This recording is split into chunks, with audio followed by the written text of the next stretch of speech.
गीता का, हमारी यात्रा का नाम है भगवत गीता का अपने जीवन में प्रयोग। भगवान के श्रीमुख से भगवत गीता हमने सुनी जानी, और अब वो भगवान की वाणी हमारे जीवन में किस तरह से हम प्रयोग में ला सके, इसी पर हम ये चर्चा रख रहे हैं। तो सर्वप्रथम हम सर्वप्रथम देखेंगे कि गीता में प्रथम अध्याय का नाम है अर्जुन विषाद योग। अर्जुन को विषाद रूपी रोग से अर्जुन ग्रस्त हो गया, और ये उसके किन लक्षणों से हमने समझा जब उसकी बुद्धि निर्णय नहीं कर पा रही है, क्योंकि बुद्धि का कार्य क्या है? बुद्धि का कार्य है निर्णय करना, डिसीजन मेकिंग। हम जो भी निर्णय लेते हैं, जो हमारे लिए करना उचित है या नहीं करना उचित है, ये जो भी निर्णय हम लेते हैं वो फैसला हमारी बुद्धि लेती है। और जब ये बुद्धि में निर्णय लेने की क्षमता नहीं हो, वो निर्णय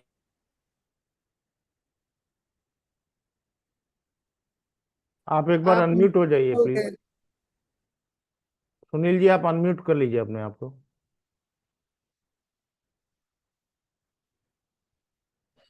जी ठीक है ना। तो कहाँ से आरंभ करें? तो हम ये विषाद रूपी रोग जो है उससे अर्जुन ग्रस्त हुआ, और हम पहले अध्याय का नामकरण भी यही है, अर्जुन विषाद योग।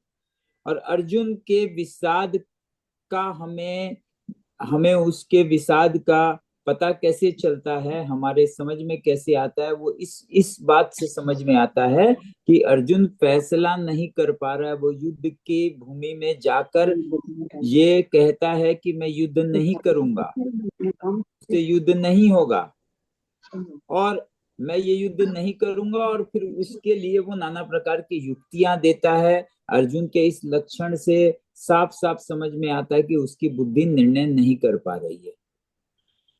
और चूंकि वो भगवान के सामने बोलता है, और उसके बाद वो नाना प्रकार के अपने उदाहरण भी पेश करता है कि ये ऐसा है वैसा है, जो कि चर्चा हमने कुछ हद तक कर ली है पहले। तो वो जिसको देखना हो पहले वाले भागों को थोड़ा देखें तो और स्पष्ट होगा। तो अर्जुन के विषाद का पता चल जाता उसके लक्षण से, वो है। और उसके बाद अर्जुन को जब भगवान अपना उसके इस विषाद रूपी रोग से मुक्त करने के लिए भगवान जब अपना उपदेश शुरू करते हैं, हमारे हिसाब से भगवत गीता का आरंभ वहीं से होता है। वो द्वितीय अध्याय के 11वें श्लोक से भगवान वाच जहां से है, वहीं से भगवान अर्जुन के विषाद रूपी रोग का निवारण कर रहे हैं। ये एक तरफ, और दूसरी तरफ हमने अब तक ये समझा है कि हमारे अंदर भी ये विषाद रूपी रोग ने हमको भी पकड़ रखा है, और इस हमारे रोग का लक्षण हमको पता चला कि हमारे अंदर भी अपने स्वयं के नष्ट हो जाने का भय हर समय रहता है। हमको भी अपने अपने आप के नष्ट हो जाने का भय हमें सब समय है। आप भली भांति देख सकते हो, हम सबको अपने नष्ट हो जाने का भय अगर है, तो आप यूं समझ लीजिए कि हमको भी विषाद रूपी रोग ने पकड़ रखा है। हम चूंकि युद्ध के मैदान में नहीं गए, इसलिए स्पष्ट रूप से हमको पता नहीं चल पा रहा है, पर ये ऐसा है। आप कभी भी जांच के देख लीजिएगा। तो अर्जुन को जब भगवान अपना जो बताते हैं, तो वो राकेश जी आप ये 11वां श्लोक जरा बताएं। अब मैं 11वें से लेके 16वें श्लोक तक का भावार्थ, जो कि संस्कृत से हिंदी में जो भावार्थ किया गया, उसको मैं एक बार पढ़ूंगा, और 11वें से 16वें तक जाने के बाद हम लोग फिर इसके विषय में जो जो बातें आ रही हैं उसको हम लोग डिकोडिंग करने की प्रयास करेंगे, कि ये बातें जिससे हमारी बुद्धि हमारी समझ में बैठे, और फिर जाकर हमें बातें समझ में आएंगी। तो दूसरे अध्याय के राकेश जी। जी जी, मैं कर रहा हूँ सर। हाँ जी। आगे अभी दिख रहा है आपको? जी ये अगर आप सबको दिख रहा होगा, तो 11वें श्लोक में भगवान उवाच है, भगवान उवाच मतलब ये समझिए कि प्रेस्क्रिप्शन भगवान प्रेस्क्राइब कर रहे हैं अर्जुन को। जैसे डॉक्टर हमारे रोगों को जानने के बाद प्रेस्क्राइब करता है ना कि हमको क्या क्या रोग है, क्या बीमारी है। अभी औषधि नहीं बता रहे हैं, अभी बीमारियों का पता बता रहे हैं। तो बिल्कुल भगवान भी ठीक उसी प्रकार से अर्जुन को कहते हैं कि तुमने शोक न करने योग्य, तुमने शोक न करने योग्य का शोक किया है, और विद्वत्ता मतलब विद्वत्ता की बातें कर रहे हो, परंतु जिन परंतु जिनके प्राण चले गए हैं और उन गए हैं उनके लिए, और जिनके प्राण नहीं गए हैं उनके लिए भी पंडित लोग शोक नहीं करते। पंडित का अर्थ है यहाँ पे ज्ञानी। जिसको ज्ञान होगा वो शोक नहीं करेगा, और जो भी शोक कर रहा है समझ लीजिए उसको ज्ञान नहीं है। तो अब ये क्या चीज का ज्ञान और क्या चीज का ज्ञान नहीं होना, इसमें हम यहाँ पर ये समझेंगे हमें तत्वों का ज्ञान नहीं है, इसीलिए हम शोक करते हैं। और जिस दिन ये ज्ञान प्राप्त कर लेंगे उस दिन शोक नहीं करेंगे। तो हमारे अर्जुन भी शोक कर रहे हैं, हमारे अर्जुन भी शोक कर रहे हैं। और वो और वो भी पंडितों के से वचन कह रहे हैं, उनके हिसाब से उनको सब ज्ञान है, और वो फिर भी शोक कर रहे हैं। इसीलिए भगवान उसको कह रहे हैं कि तुम पंडितों, तुम्हारे पंडिताई का कोई मूल्य नहीं है, क्योंकि तुम शोक करके ये सब बातें कह रहे हो। अगर तुम्हारे अंदर शोक है तो तुम पंडित नहीं हो, तुमको ज्ञान नहीं है। अब इसके बाद 12वें श्लोक पर जाते हैं। हम इसको फिर से आएंगे, पहले एक हमने हल्का सा समझा है। 12वें श्लोक में भगवान अर्जुन से कह रहे हैं कि किसी काल में 12वां करिएगा राकेश जी। जी। हाँ, ये अगर आप लोगों के पास भगवत गीता है तो आपको ये स्पष्ट रूप से मिल जाएंगे। दूसरे अध्याय का 11वां श्लोक, जहां श्री भगवान उवाच है। उवाच मतलब डायलॉग, जहां से भगवान ने डायलॉग दिया। आपको दिख रहा है जी 12 नंबर? हाँ जी, ये 12वां श्लोक है। तो अब यहाँ कह रहे कि किसी काल में मैं नहीं था, तू नहीं था, तथा ये राजा लोग नहीं थे, ये बात भी नहीं है। मतलब इस बात से एक पहला अर्थ ये निकालिए कि राजा लोग, अर्जुन और भगवान हर काल में है। किसी काल में मैं नहीं था, तू नहीं था, और ये राजा लोग नहीं थे, ये बात भी नहीं है। और इसके बाद मैं, तू और राजा लोग सभी नहीं रहेंगे, यह बात भी नहीं है। अर्जुन को राजाओं के नष्ट हो जाने का भय है, कि ये राजा मृत्यु को प्राप्त हो जाएंगे, यही तो उसका भय है। इसी कारण से तो उसकी बुद्धि में शोक जन्मा। और भगवान यहाँ कह रहे कि ये राजा लोग, मैं या तू, किसी पहले भी थे और आगे भी रहेंगे। मतलब ये तो अर्जुन जो सोच रहा है उससे कोई बिल्कुल ये भिन्न बात है, ये तो कुछ बिल्कुल भिन्न बात है। तो आइए आगे वाला भी देखते हैं, फिर हम लोग आगे जाके पीछे लौट के आएंगे, वरना ये बातें हमें पूरी तरह से स्पष्ट नहीं हो पाएंगी। अब देखिए 13वें श्लोक में भगवान कहते हैं कि, एक बार अब 13वां भी लगाइएगा राकेश जी। हाँ,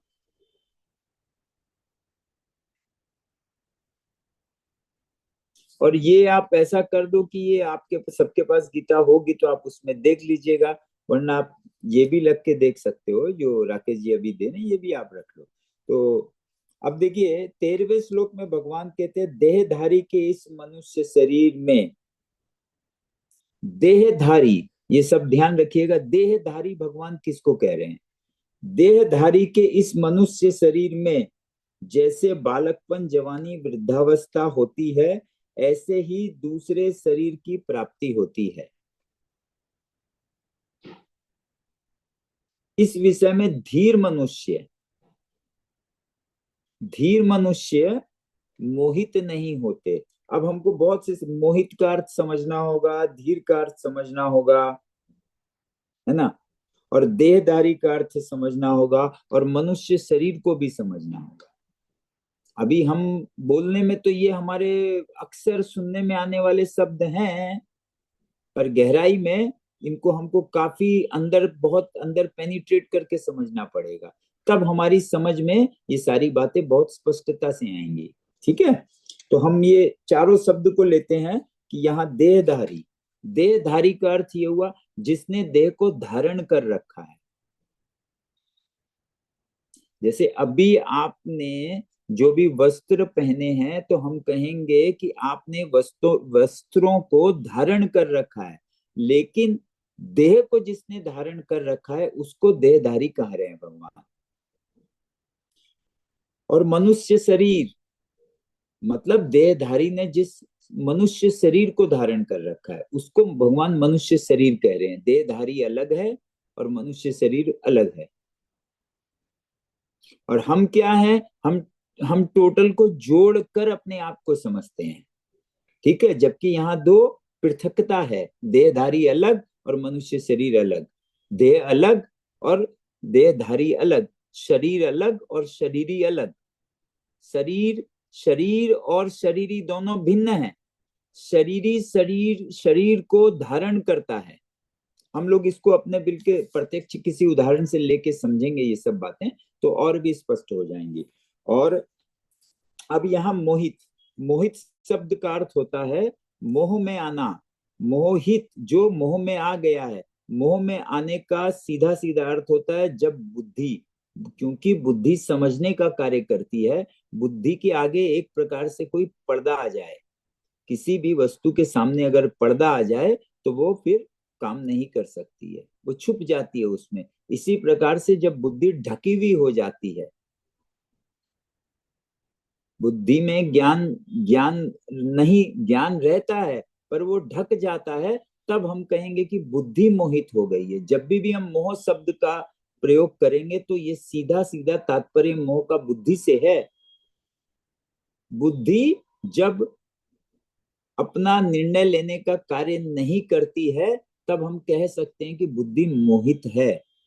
बुद्धि फैसला नहीं ले सक पा रही है, उसकी सक्षमता नहीं है फैसला करने में, तभी हम कहेंगे कि बुद्धि मोहित है। ठीक है, और धीर मनुष्य कौन? धीर मनुष्य वो है जिसने अपनी बुद्धि को, जिसने अपनी बुद्धि में विवेक को जगा लिया है। जो विवेकवान होता है, जिसकी बुद्धि में विवेक आ जाता है, वो मोहित नहीं हो सकता, उसको फिर वो मोहित नहीं हो सकता है। तो हमने मोहित को समझा, विवेक को, धीर को समझा, और यहाँ पर इस श्लोक में जो देहधारी है और मनुष्य शरीर है इसको समझा एक हल्के से अर्थ में। अब इसके बाद वाले श्लोक को चलते हैं हम, फिर हम पीछे लौट के आएंगे सब। फिर उसके बाद है, उसके बाद 14वें श्लोक में भगवान कहते हैं, हे कुंती नंदन, इंद्रियों के विषय, इंद्रियों के विषय जड़ पदार्थ, इंद्रियों के विषय जड़ पदार्थ तो शीत, शीत के साथ आप ब्रैकेट में देखोगे लगा है अनुकूलता, अनुकूलता और उष्ण प्रतिकूलता के द्वारा सुख और दुख देने वाले हैं, आने जाने वाले और अनित्य हैं। हे भरत वंशोद्रव अर्जुन, उनको तुम सहन करो। तो अब यहाँ पे हमको शब्द देखना है, इंद्रियों, मात्रा स्पर्शा जो भगवान संस्कृत में कह रहे हैं उसको हिंदी में इंद्रियों के विषय।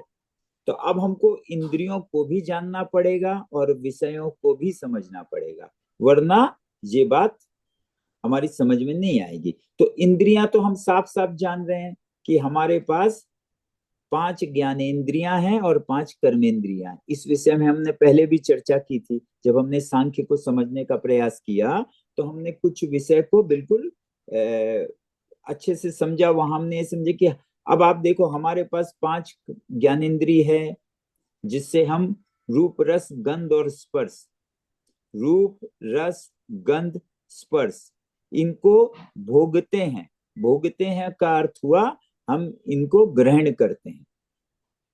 हम नेत्रों से रूप लेते हैं, हम जिह्वा से रस लेते हैं, हम अपने नासिका से गंध लेते हैं, हम अपने श्रवणेंद्री से शब्द लेते हैं, शब्दों को ग्रहण करते हैं, और हम अपनी त्वचा से स्पर्श को ग्रहण करते हैं, यानी कि उष्णता और शीतलता को हम ग्रहण करते हैं, है ना। तो ये हमारी इंद्रियां हैं, और ये रूप रस स्पर्श और गंध, रूप रस स्पर्श गंध और शब्द, ये पांच जो है विषय हैं। इन्हीं पांचों इंद्रियों के पांच ही विषय हैं, पांच इंद्रियां और पांच विषय, इनका आपस में संयोग होता है। जब हम किसी भी शब्द को सुनते हैं तो हमारी श्रवणेंद्रिय का शब्द के साथ संयोग होता है। जब हम किसी भी वस्तु को देखते हैं तो हम ये कह सकते हैं हमारे नेत्रों का रूप तन्मात्र से, या रूप रूप रूप रूप जो तेज है, रूप रूप रूपी जो विषय है, उससे संयोग होता है। इसी प्रकार पांचों ज्ञानेंद्रियों का पांचों विषय से संयोग होता है। ठीक है। तो और ये इंद्रियां भी और ये विषय भी, ये सब जड़ हैं। अब यहाँ पे जड़ को भी समझना पड़ेगा। साधारणतः हम जब भी जड़ को समझते हैं तो हम जड़ का अर्थ क्या लेते हैं? हमें ये लगता है जड़ हम उस वस्तु को कहते हैं जो, जैसे पत्थर का ढेला, और इसके विपरीत जब हम चेतन समझते हैं तो हम चेतन का अर्थ साधारणतः यही लेते हैं कि जिस वस्तु में गति है, क्रिया है। जैसे हम कीट पतंग को भी चेतन समझते हैं कि ये जीवन है इसमें, और ये गति गति करता है, इसीलिए हम चेतन समझ। पर बिल्कुल ऐसा नहीं है। जड़ का अर्थ होता है जिसको जाना जाए। जड़ विषय को कहते हैं क्योंकि विषय का भोग किया जाता है। जिसको जाना जाए, जिसको भोगा जाए, वो विषय है, वो जड़ है। ठीक है। और जो जानता है, जो इसको जानेगा, वो चेतन है। जानने वाला चेतन, और जिसको जाना जाए वो जड़। ठीक है। ये आध्यात्मिक अर्थ यही होता है। अभी तक हमने इसका जो अर्थ समझा था, अगर हम इसको स्पष्ट नहीं करेंगे तो आगे की किसी बात को भी हम कभी समझ नहीं सकेंगे। ठीक है। तो अब ये क्या हुआ कि जड़ पदार्थ और शीत अनुकूलता। शीत मतलब जैसे जल का अपना स्वभाव है शीतलता। पानी को आप कहीं भी देखोगे तो उसका स्वाभाविक गुण है शीतलता। ठीक है। और हम मनुष्यों को शीतलता हरदम अनुकूल लगती है। हम हरदम एक ऐसे वातावरण में रहना चाहते हैं जहां शीतलता हो। अगर वहां गर्मी बहुत ज्यादा है, उष्णता बहुत ज्यादा है, तो वो हमें प्रतिकूल लगता है।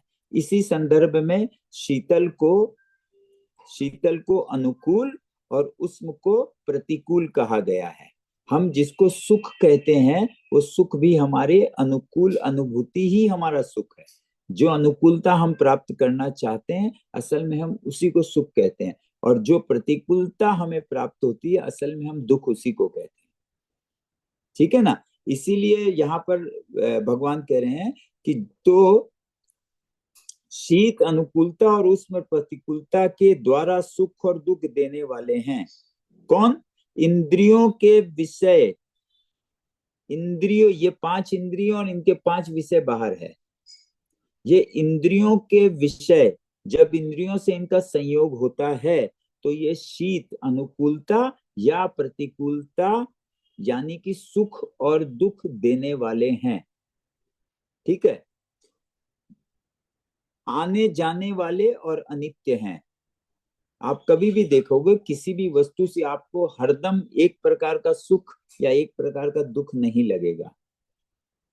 कभी सुख लगेगा, उसके बाद दुख लगेगा, उसके बाद सुख लगेगा। जैसे हम उदाहरण अभी आते हैं, ये सारी बातों को खोलेंगे तो हम बिल्कुल उदाहरण लेके इसको समझने का प्रयास करेंगे। तो और ये अनित्य है। अनित्य का अर्थ हमने पहले भी समझा। अनित्य का अर्थ जो सर्वदा नहीं है, जो आने जाने वाला है, जो हमेशा सर्वदा और सर्वथा एक है, वो नित्य है। और जो आने जाने वाला है, सर्वदा सर्वथा जो नहीं है, जो आता जाता है, उसे ही हम अनित्य कहते हैं। तो ये कह रहे हैं कि आने जाने वाला और अनित्य है। और हे भरत, भरत वंशोद्भव अर्जुन, उनको तुम सहन कर। जो भी आने जाने वाला है उसको सहन करना चाहिए, क्योंकि वो अगर आया है तो आप ये सोच सकते हैं, आया है तो चला जाएगा, ये सोचकर आप उसको सहन कर सकते हो। ठीक है। और इसके बाद हम 15वें श्लोक को देखते हैं, जहां भगवान कह रहे हैं कि कारण कि हे पुरुषों में श्रेष्ठ अर्जुन, सुख दुख में सम रहने वाला, सुख और दुख दोनों में सम रहने वाला, सुख और दुख दोनों में सम रहने वाला, ये अब आया है शब्द सम। सम का अर्थ क्या हुआ? सम शब्द से ही समझ बना है, समझ, समता।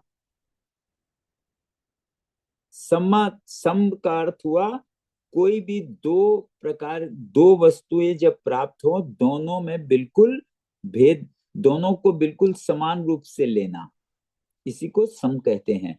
तो सुख और दुख, हम क्या कहें, हम सुख और दुख को कभी सम नहीं लेते हैं। हमें सुख या अनुकूलता बहुत प्रिय है, तो उतना ही हमें प्रतिकूलता से द्वेष है।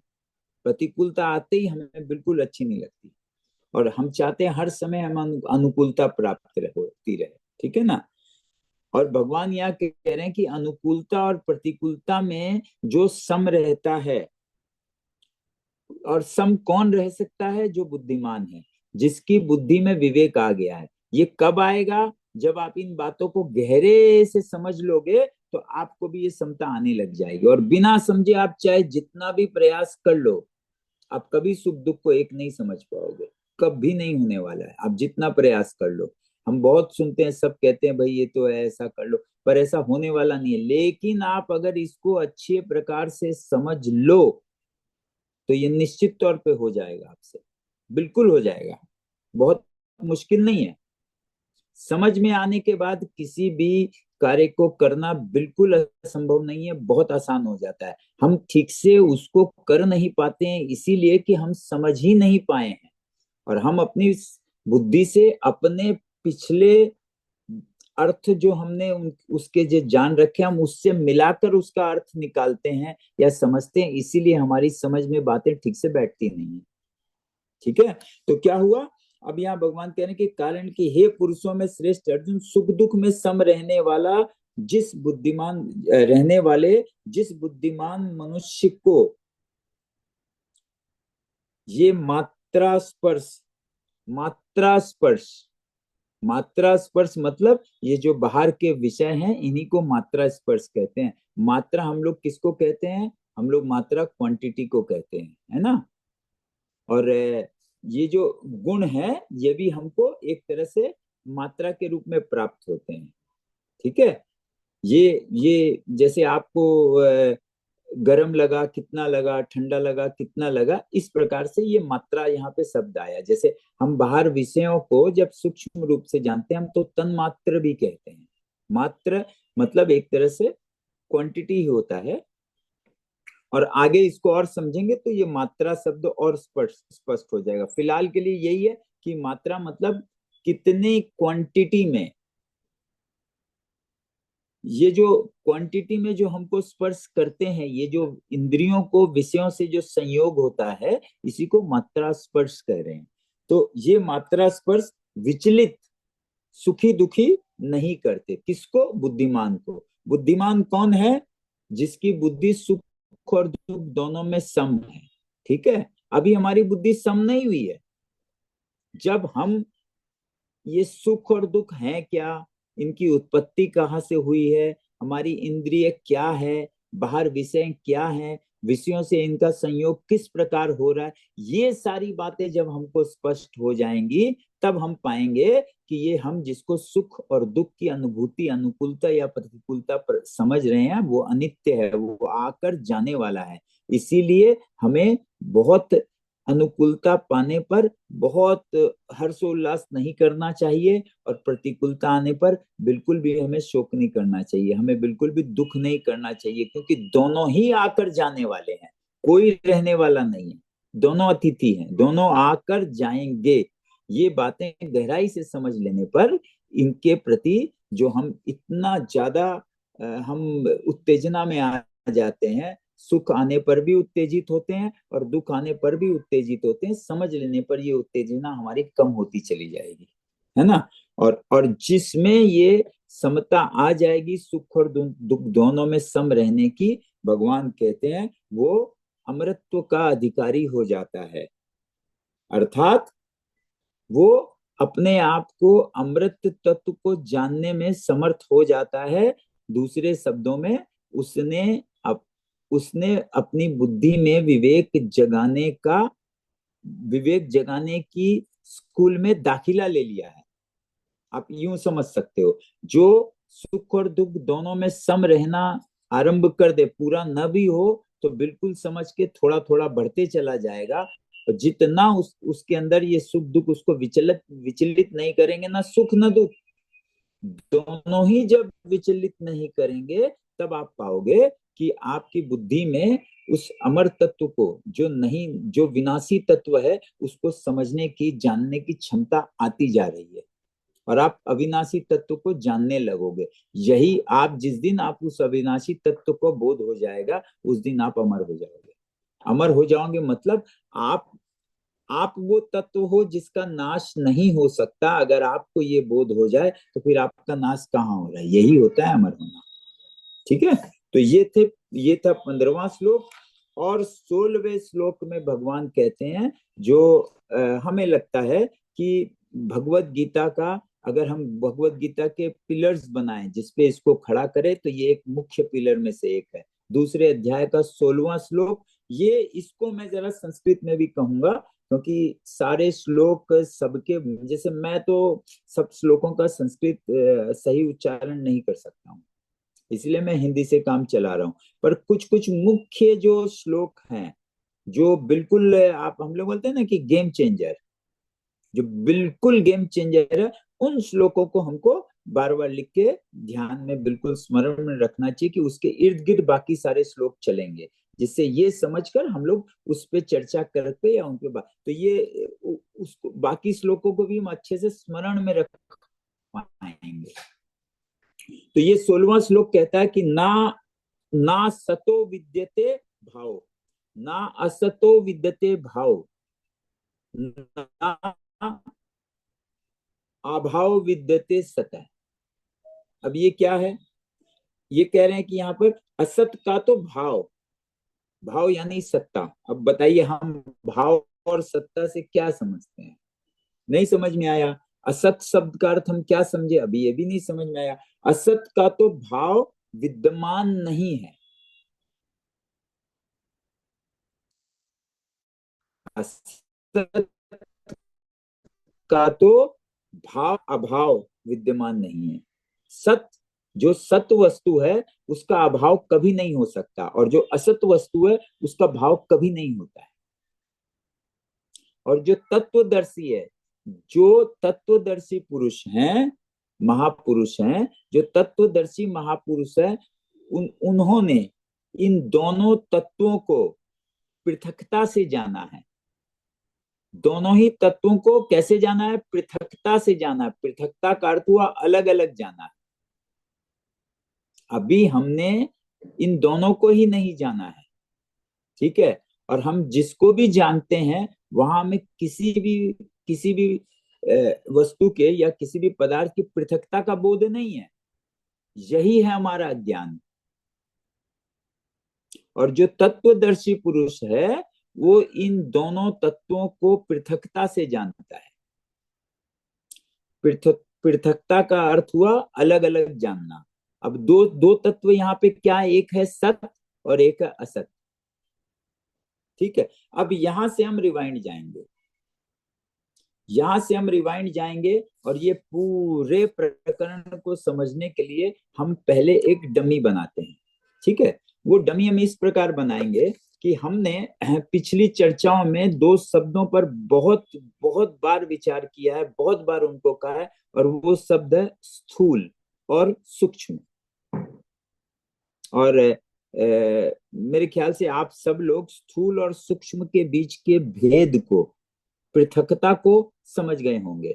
स्थूल हम उसको कहेंगे जो कोई भी वस्तु जिसका आकार सीमित दायरे में हो, जिसका आकार सीमित हो वो है स्थूल, और जिस वस्तु का आकार विस्तारित हो, असीमित नहीं विस्तारित हो, वो वस्तु है सूक्ष्म। हमने अब तक क्या समझा था वो छोड़ दीजिएगा। तो यहाँ पर दो है, एक वो जिस वस्तु का, जैसे आप इसको उदाहरण के तौर पे लो, आप लोग जहां पर भी बैठे हो आपके सर के ऊपर एक पंखा होगा, फैन होगा, तो जो फैन है वो स्थूल है, और फैन से जो हवा निकलेगी वो सूक्ष्म है, क्योंकि आप अपने फैन की लंबाई चौड़ाई, उसकी मोटाई आप बिल्कुल स्पष्ट रूप से देख सकते हो और आप बता भी सकते हो, लेकिन उस पंखे से जो हवा निकलेगी, हम में से कोई भी स्पष्ट रूप से ये नहीं बता सकेगा कि हवा कहां से कहां तक जाएगी। हाँ, ये हम बोल सकते हैं कमरे में हवा है, और दूसरी तरफ ये असीमित नहीं है, क्योंकि आपके उस कमरे से निकली हुआ आपके घर के दूसरे कमरे में नहीं जाएगी।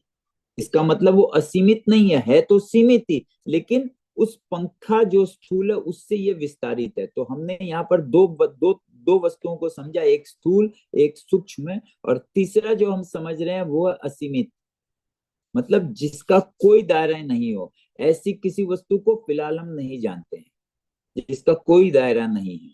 ठीक है, जिसका कोई दायरा नहीं है, जो असीमित है, वो नित्य होगा। अब हम लोग थोड़े से अपने कमरे में ही देखते हैं कि क्या वो, जैसे हम जहां पर भी जिस कमरे में है, हमने देख लिया कि वहां स्थूल वस्तु है, वहां सूक्ष्म वस्तु है, ये दोनों तो है, स्पष्ट हो गया। चाहे अपनी ट्यूबलाइट को ले लो, आप ट्यूबलाइट को अगर आप देखो बंद करके तो वो ट्यूबलाइट स्थूल है। जैसे ही आप ट्यूबलाइट में स्विच दोगे उससे रोशनी निकलेगी, तो ट्यूबलाइट से जो रोशनी प्रकाश बाहर आ रहा है वो प्रकाश क्या है, सूक्ष्म है, क्योंकि वो कितना कहां तक फैल के जा रहा है हम स्पष्टता से नहीं जान पाएंगे। ठीक है, तो लेकिन ये जो स्थूल और सूक्ष्म दोनों वस्तुएं, ये दोनों किंतु परिवर्तनशील है, इन दोनों में परिवर्तन हो रहा है। आपका पंखा भी नए से पुराना हो रहा है, और ये लाइट भी कहां से कहां तक जा रही है, आप बंद कर दो तो नहीं है, आप चालू कर दो तो है, बीच में कोई बाधा दे दो तो रुक जाएगी। तो ये आप ये समझ लो कि ये जो रोशनी है और ये जो लाइट है, ये जो हवा है और ये जो पंखा है, ये दोनों के दोनों स्थूल और सूक्ष्म किंतु परिवर्तनशील हैं। ये अपरिवर्तित नहीं है, इसीलिए असीमित भी नहीं है। ठीक है, अब हम एक तीसरे तत्व की तलाश करते हैं। अगर मैं आप सबसे कहूं कि ये पंखा, आपके रूम का पंखा कहाँ है, कहाँ पर है, ये स्थित कहाँ पर, ये किस आश्रय से आश्रित होकर वहां पर है, तो आपको और मुझे सबको ये सोचना पड़ेगा। हमें कुछ दिखाई नहीं देगा ये पंखा कहाँ है, ये कहाँ है हम बिल्कुल नहीं समझ पाएंगे अगर हम गौर करें तो। बस हम इतना ही कहेंगे कमरे में है, हम नहीं कह पाएंगे कमरे में है। तो मैं आपसे पूछता हूं कि ये आपका पंखा और ये ट्यूबलाइट क्या चीज में है, कहाँ पर लगी हुई है। तो हम थोड़ा गौर करने के बाद, अब हम गौर करेंगे तो पता चलेगा ये खालिस्तान में है, एम्प्टी स्पेस, जिसको हम आकाश भी कह सकते हैं। हम जब आकाश कहते हैं उसका, हम जब भी आकाश कहते हैं तो हम ऊपर आसमान की तरफ देते हैं, देखते हैं, पर आकाश का अर्थ होता है खाली स्थान। आकाश से ही अवकाश बना है, छुट्टी। तो ये आकाश शब्द का अर्थ हुआ खाली स्थान। अगर कमरे में खालिस्तान नहीं होता तो पंखा नहीं लग सकता था। आपके कमरे में खालिस्तान में ये पंखा लगा है, और अगर कमरे में खालिस्तान ना हो तो ये जो हवा पंखे से निकल रही है ये भी आप तक नहीं पहुंचेगी, ये बीच में रह जाएगी। अगर कोई वस्तु या कोई भराट इसमें हो जाए तो तो हम ये साफ समझ सकते हैं कि आपके कमरे का पंखा और आपके पंखे से निकलती हुई हवा, ये दोनों खालिस्तान में। अब आप मुझे बताइए, ये खालिस्तान आपको नजर आ रहा है क्या? किसी को नजर नहीं आ रहा है। हमने आज तक इससे पहले कभी इसके बारे में सोचा भी नहीं। लेकिन आप थोड़ा गौर करो, अगर ये खालिस्तान नहीं हो तो ना तो पंखा कहीं रह पाएगा, नहीं ये हवा रह पाएगी। ये दोनों को आश्रय खालिस्तान ने दिया है, और हम खालिस्तान से बिल्कुल अनभिज्ञ हैं। हमने कभी सोचा भी नहीं कि उस कमरे में खालिस्तान है, और हम असल में उस खालिस्तान में ही सारी गतियां कर रहे हैं। ठीक है, तो ये खालिस्तान जो है वो अपरिवर्तित है। जैसे आप जहां पर भी हो, वो कमरा या फ्लैट या बंगलो या मकान जब भी वहां बना है, ऐसा नहीं है कि वो बंगला या मकान या फ्लैट वहां शुरू से है। कुछ साल पहले उसका निर्माण हुआ है। उसके पहले वहां क्या था? उसके पहले मान लीजिए, अगर हम 500 1000 साल पहले जाएंगे तो हम ये देख पाएंगे कि वहां जंगल था। लेकिन अगर आप गौर करो तो वो जंगल काहे में था? तो वो जंगल भी खालिस्तान में था, और जिस खालिस्तान में वो जंगल था, उसी खालिस्तान में वो आपका कमरा या फ्लैट या बिल्डिंग है। वो खालिस्तान में कोई परिवर्तन नहीं हुआ है। खालिस्तान में कभी कोई परिवर्तन संभव नहीं है, और वही इस सारे परिवर्तन को आश्रय दे रहा है।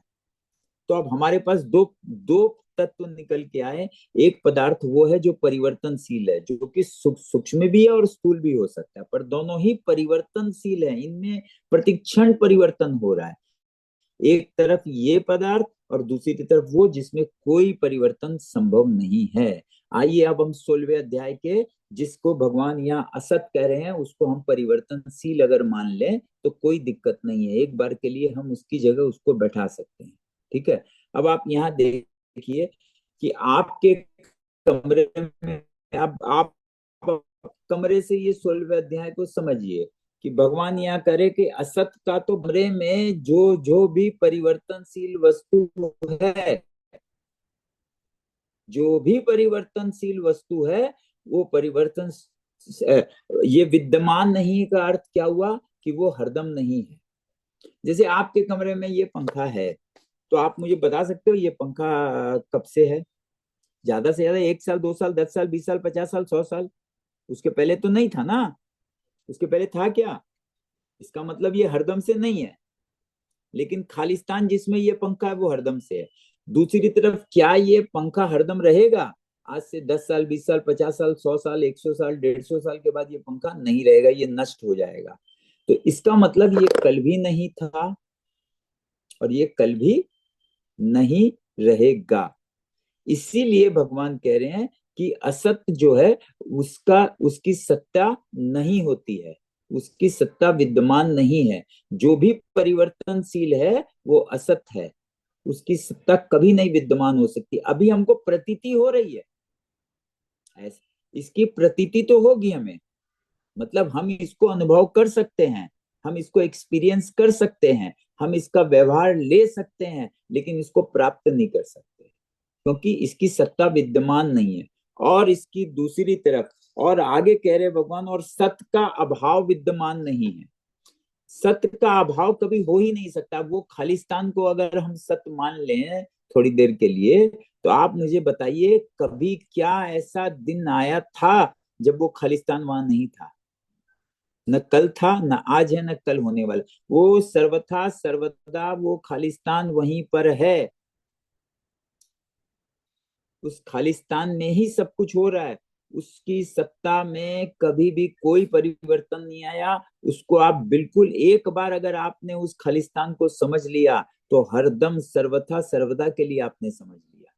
रोज रोज आपको उसको समझने की जरूरत ही नहीं है, क्योंकि उसमें कोई परिवर्तन नहीं होता है। वो इंफॉर्मेशन नहीं है।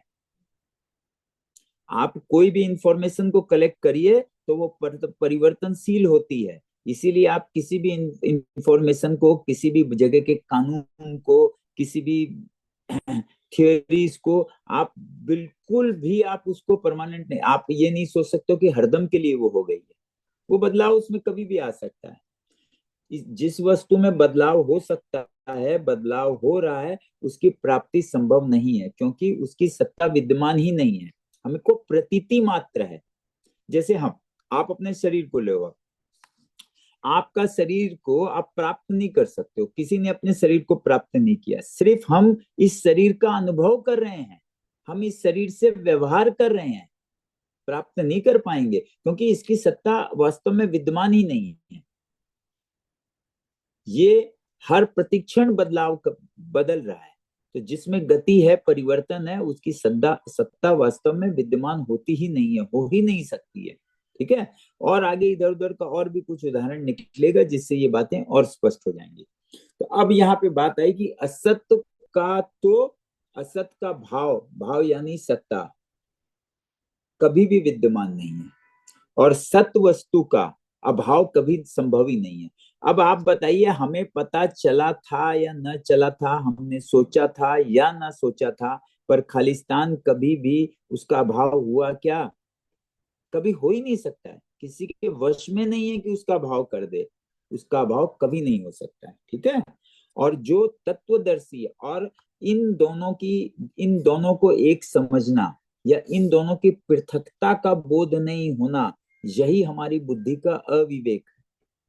अविवेक का अर्थ होता है किसी भी दो विरोधी वस्तुओं को एक मान लेना।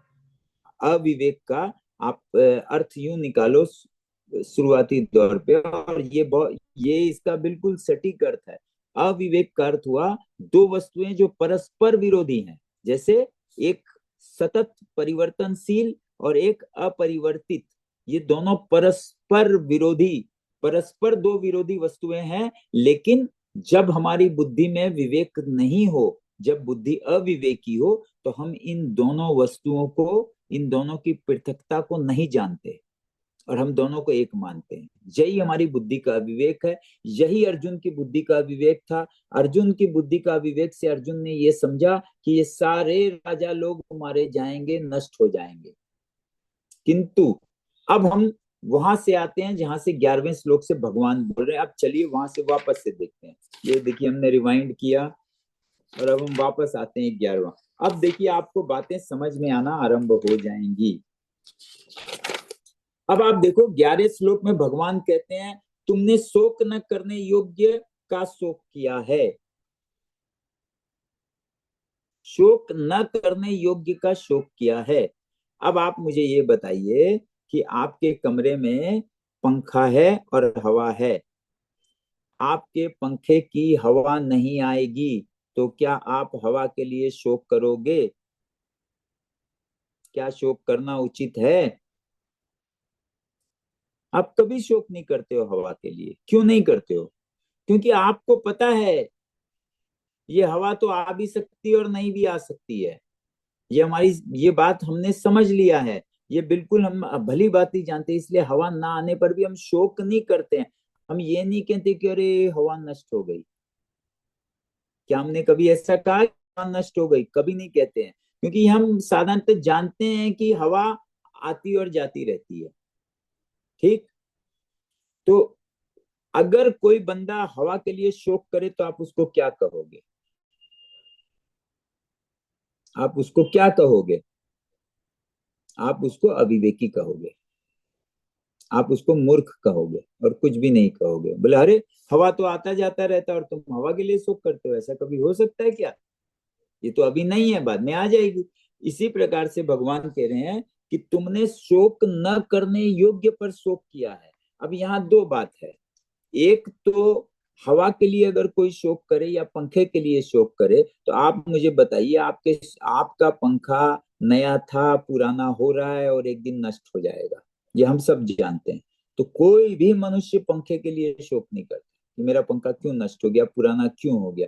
ये हम जानते हैं नए से पुराना और एक दिन अपने आप नष्ट होगा। अपना पंखा क्या आज तक किसी ने नष्ट किया है क्या? संसार में कोई लगता है आपको जिसने अपना पंख, लेकिन न जाने कितने पंखे नष्ट हो गए, अपने आप स्वतः नष्ट हो रहे हैं। तो जो ये बात नहीं जानेगा कि पंखा स्वतः नष्ट हो रहा है, वो तो शोक कर भी सकता है, लेकिन जो जानेगा कि ये पंखा स्वतः नष्ट हो रहा है, वो कभी क्या शोक करेगा? कभी नहीं करेगा। तो जो शोक करेगा वो क्या है? वो पंडित नहीं है। और जो शोक नहीं करेगा वो समझदार है। लेकिन अब यहाँ दूसरा बात आ रहा है कि जो खालिस्तान है, क्या उसको मिटा पाना किसी के लिए संभव है? उसका अभाव कर दे, क्या ऐसा संभव है? कोई कर सकता है क्या ऐसा? किसी के वश में है क्या? कोई आज तक कर पाया है क्या? ऐसा तो हो नहीं सकता है, ऐसा तो हुआ ही नहीं है। तो अगर आप उस खालिस्तान के नष्ट हो जाने का भय अगर करते हो, शोक करते हो, तभी भी आपको मैं अविवेकी ही कहूंगा।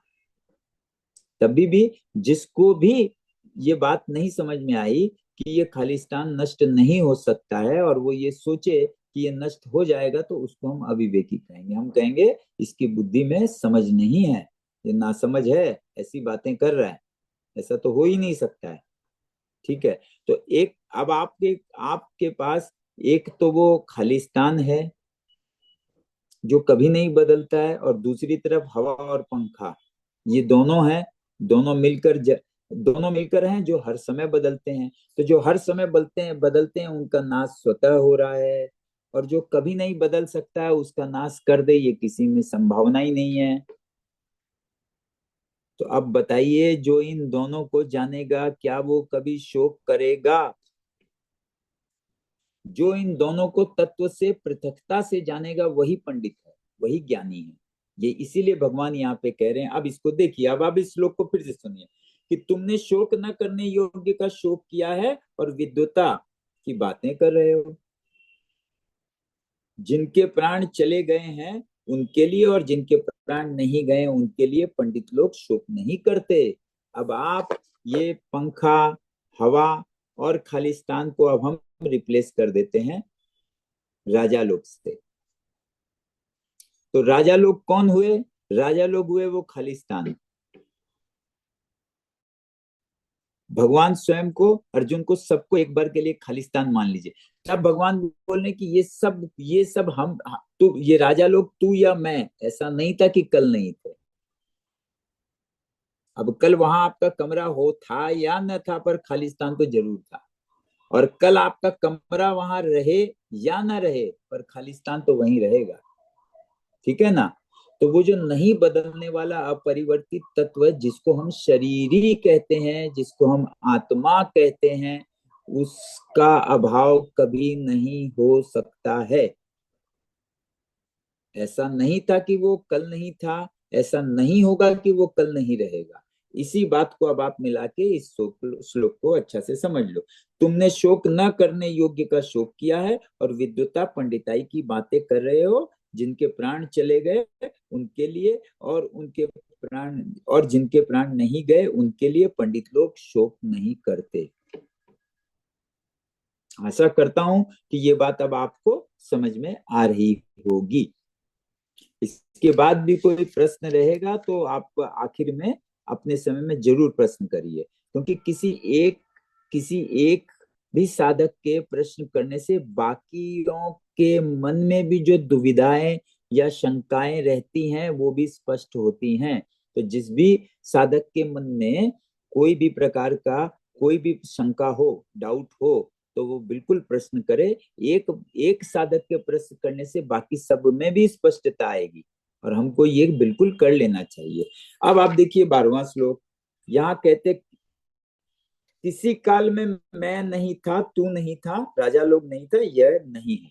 अब आप उस खालिस्तान को, ये राजा लोग और भगवान और अर्जुन से एक बार के लिए, ये हम लोग एक अलजेब्रा का फॉर्मूला का तरह इसको समझे।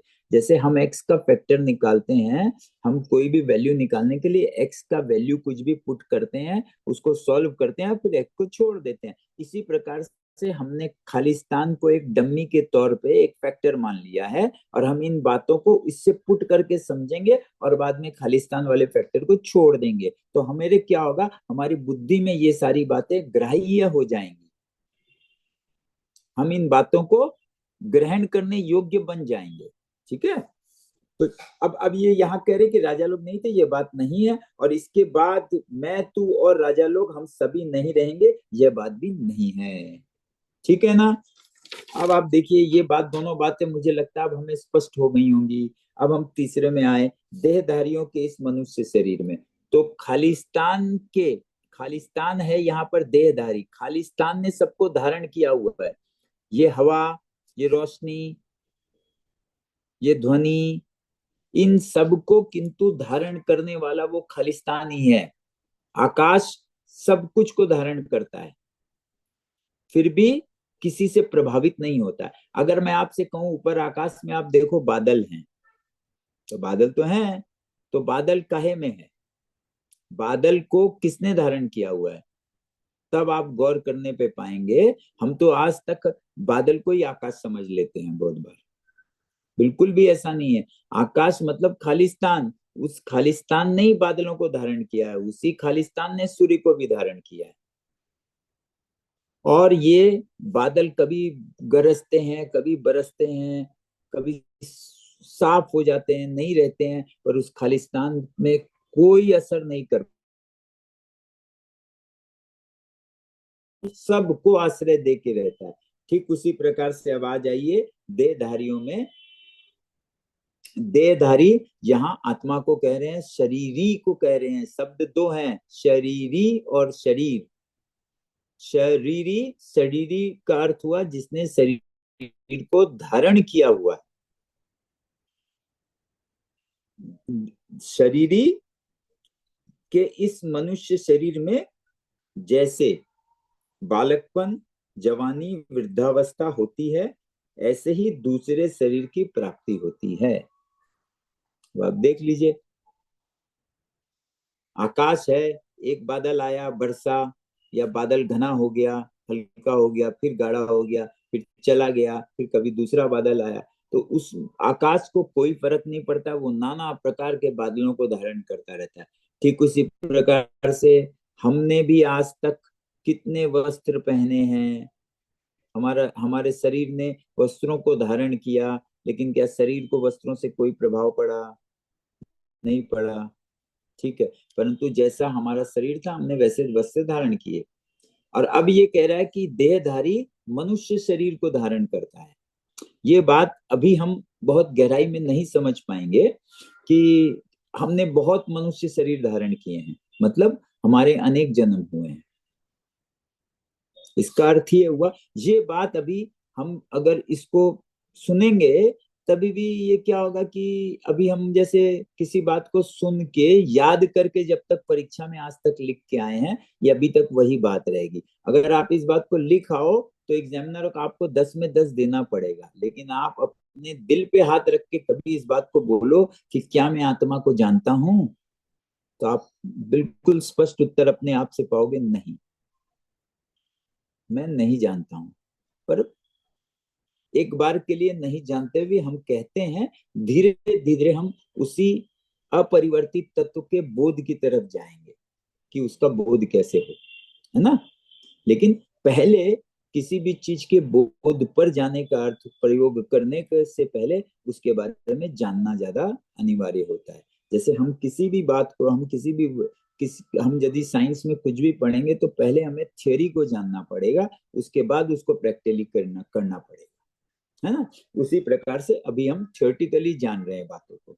तो थ्योरी में जानने में एक बार आप मान लीजिए कि ये हमको अनुभव करेंगे तो हमको उस आत्मा का अनुभव तो नहीं होगा, लेकिन हाँ एक बात पता चल जाएगा कि मैं शरीर से भिन्न हूं, मैं आत्मा हूं। ये शायद अभी हम न समझ पाए, लेकिन ये अभी हम चाहें तो हम अभी बिल्कुल अच्छी तरह से समझ पाएंगे कि मैं शरीर से भिन्न हूं, मैं शरीर नहीं हूं।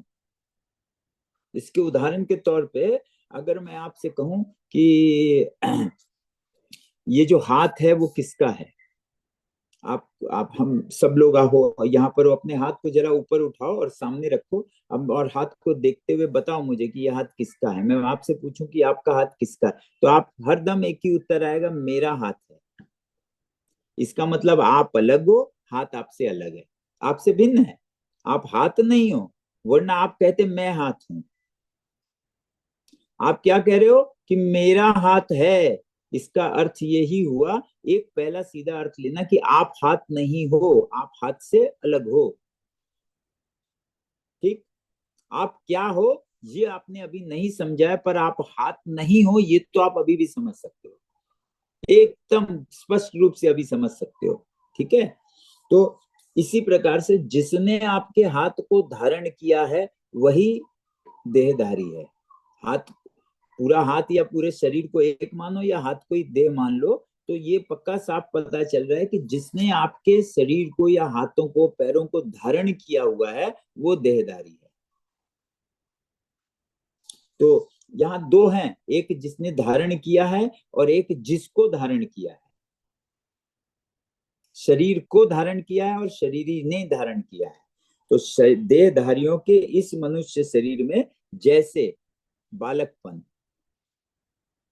बालकपन, जवानी, वृद्धावस्था होती है, हमने अनुभव ही किया है। मैं भी बालक था, जवान हुआ, प्रौढ़ की तरफ बढ़ रहा हूँ, धीरे धीरे बुढ़ापा आ जाएगा। तो यहाँ तक तो मैं अनुभव कर ही रहा हूँ ना, आप भी कर रहे हो, जिसकी भी जो अवस्था सब। तो इसके लिए कोई विशेष से अलग से किसी पुस्तक, किसी बात की किसी को कोई आवश्यकता नहीं है। ये हम अभी का भी स्वयं अनुभव कर सकते हैं कि हम ये अनुभव, ये हमारे अनुभव की बात है और सब अपना अनुभव कर रहे हैं। ठीक है, तो ये बात यही हुआ कि हमने इस ऐसे ही दूसरे शरीर की भी प्राप्ति होती है हमको। लेकिन जब हम इस शरीर का त्याग करेंगे, या शरीर, ये जो शरीर है ये चेतना के साथ, आत्मा के साथ तादात्म्य करने योग्य नहीं बचेगा, मतलब इसमें क्षमता नहीं रहेगी। यही तो दो प्रकार की अवस्था हो सकती।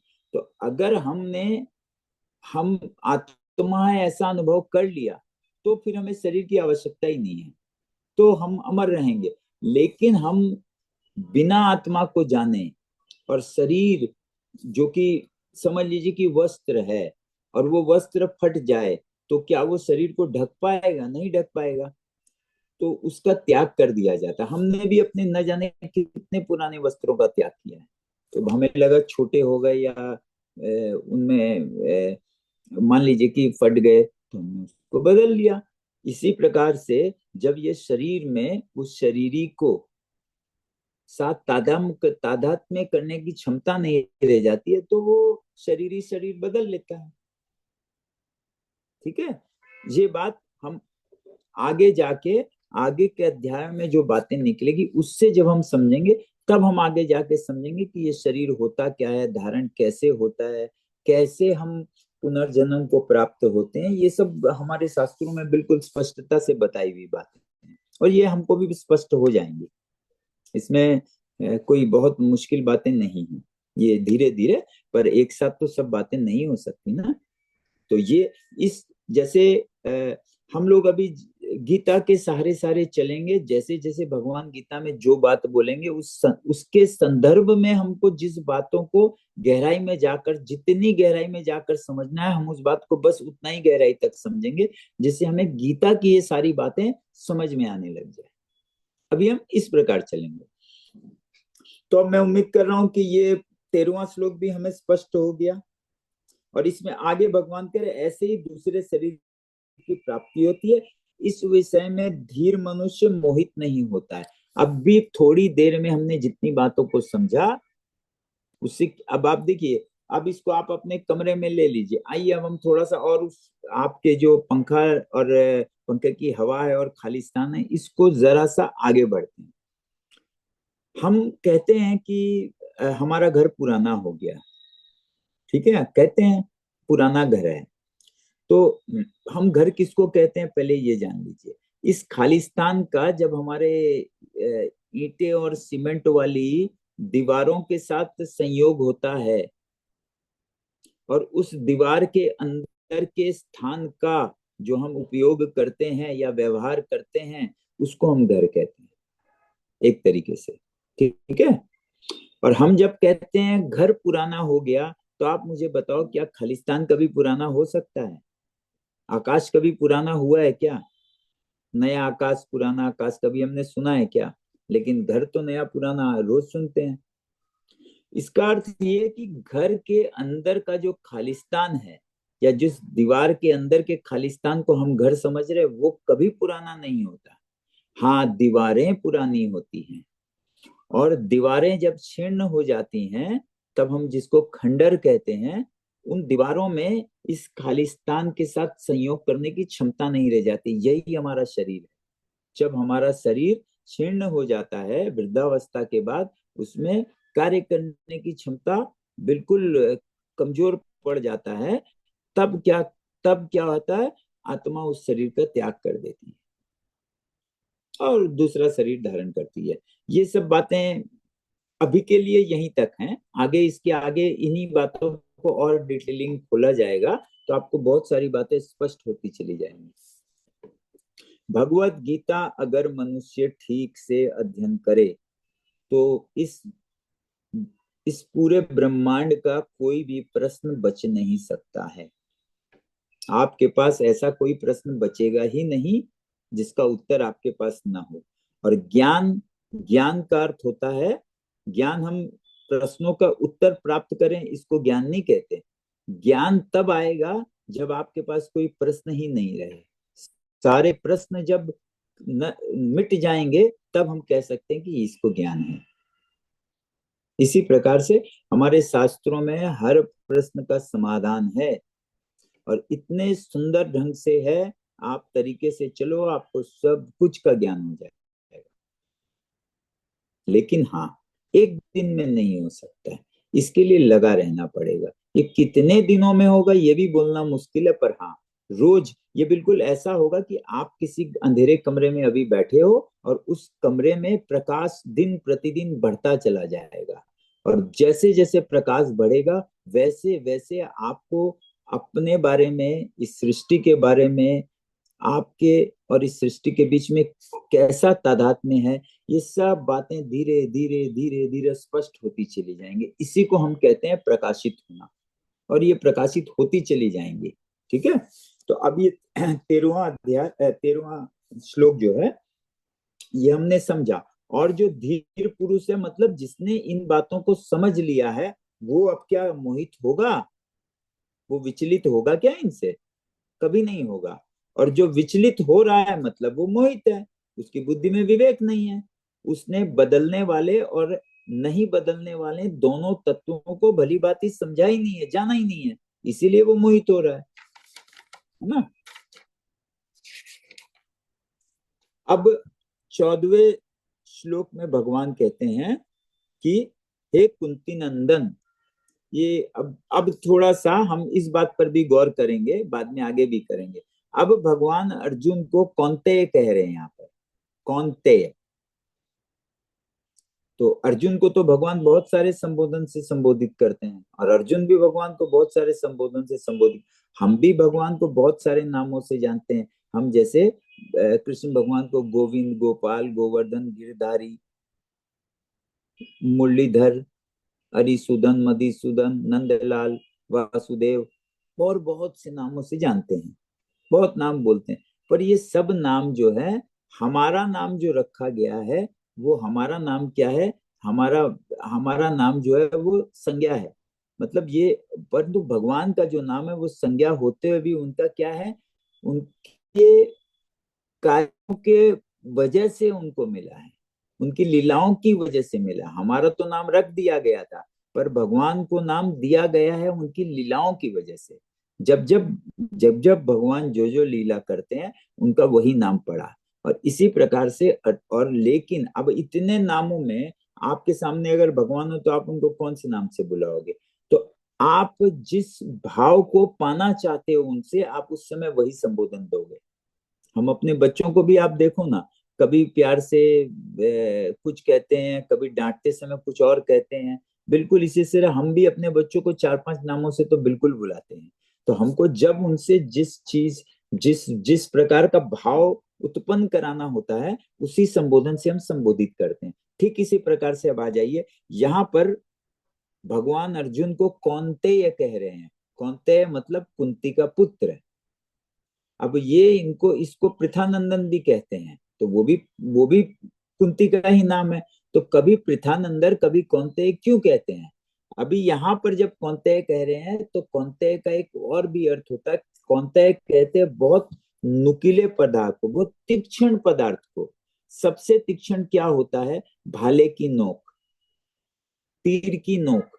वो जो तीर या भाला जो सबसे उत्कृष्ट उसको बनाने वाला होगा, वो उसकी नोक को उतना ही पॉइंटेड बनाएगा, तीक्ष्ण बनाएगा, बिल्कुल जो वो अपने लक्ष्य को बिल्कुल अच्छी तरह से भेद सके। ठीक उसी प्रकार से भगवान का यहाँ कौंतेय कहने का तात्पर्य है कि जो बातें अब मैं कह रहा हूं उसको समझने के लिए बुद्धि को तीक्ष्ण करो। अगर हम साधारणतः बैठे हुए इन बातों को आप समझने जाएंगे तो ये बातें हमारे बुद्धि की उतनी गहराइयों में नहीं उतर पाएंगी, इसीलिए हमको बहुत तीक्ष्ण बुद्धि से सुनना है। इसीलिए भगवान अब जो है, क्योंकि ये 11वें श्लोक से ही भगवान जो बातें अर्जुन को बता रहे हैं वो उसकी बुद्धि में जो अविवेक पनप गया है उस अविवेक को, उस अविवेक के बारे में उसको बता रहे हैं। और ये धीरे धीरे भगवान उस अविवेक को दूर करने का उपाय भी बताना आरंभ कर दिया भगवान ने। तो अब ये जब ये बात उसको जो बता रहे हैं वो इस सबसे इससे पहले उसको सावधान करते हैं कि ये बात अब तुम बिल्कुल कौंतेय बन जाओ, तुम कौंते कुंती के पुत्र हो, मगर यहाँ पे तुमको अपनी वो कुंती का वो गुण लेना है जो उसकी तीक्ष्ण बुद्धि वाला गुण है। वो तुमको भी वही बुद्धि बिल्कुल तीक्ष्ण करके बातों को सुनना। आप कहीं सत्संग में जाओगे, संत महापुरुष जब बोलते हैं तो अक्सर बीच बीच बोलते हैं, ध्यान दे के सुनिएगा, ध्यान दे के सुनिएगा। भगवान अर्जुन को बिल्कुल यही बात कह रहे हैं और भी गहराई के साथ कि हे कौंतेय। वहां पे तो क्या है, सत्संग में तो बहुत सारे लोग सुनने को जाते हैं, तो वो कौंतेय अब सबको कहाँ से कह दें, इसीलिए वो सावधान होकर सुनिएगा, ध्यान से सुनिएगा, ऐसा कहते हैं। और यहाँ पे चूंकि भगवान सिर्फ अर्जुन को ही संबोधन कर रहे हैं तो उसको भगवान ने कौंतेय कहा, क्योंकि आगे की बातें अगर आप देखोगे तो ये बिल्कुल तीक्ष्ण बुद्धि से समझने वाली बातें हैं। और वो ये कह रहे हैं कि इंद्रियों के विषय हमारे पास, अगर अब हम पहले तो मैंने 5 कहा था पर असल में हमारे पास 11 इंद्रियां हैं। जो पिछली चर्चाओं में हमने कहा था, जो सांख्य तत्व जो 24 व्यक्त, जो 23 व्यक्त की बात करता है उसमें से 11 हमारे पास इंद्रियां हैं। और हम स्पष्ट रूप से देखते हैं 5 ज्ञानेंद्रिय, 5 कर्मेंद्रिय और मन। मन भी एक प्रकार से इंद्रिय है। ठीक है, तो 11 इंद्रियां हमारे पास हैं और एक है बुद्धि, तो 12 हो गए। 13वां का हम बात करेंगे बाद में, उसको अहंकार कहते हैं। अहंकार का अर्थ होता है निजित्व का बोध। तो ये 13 हमारे पास करण है, बस इतना ही करण है, इन्हीं से हम सब कुछ करते हैं।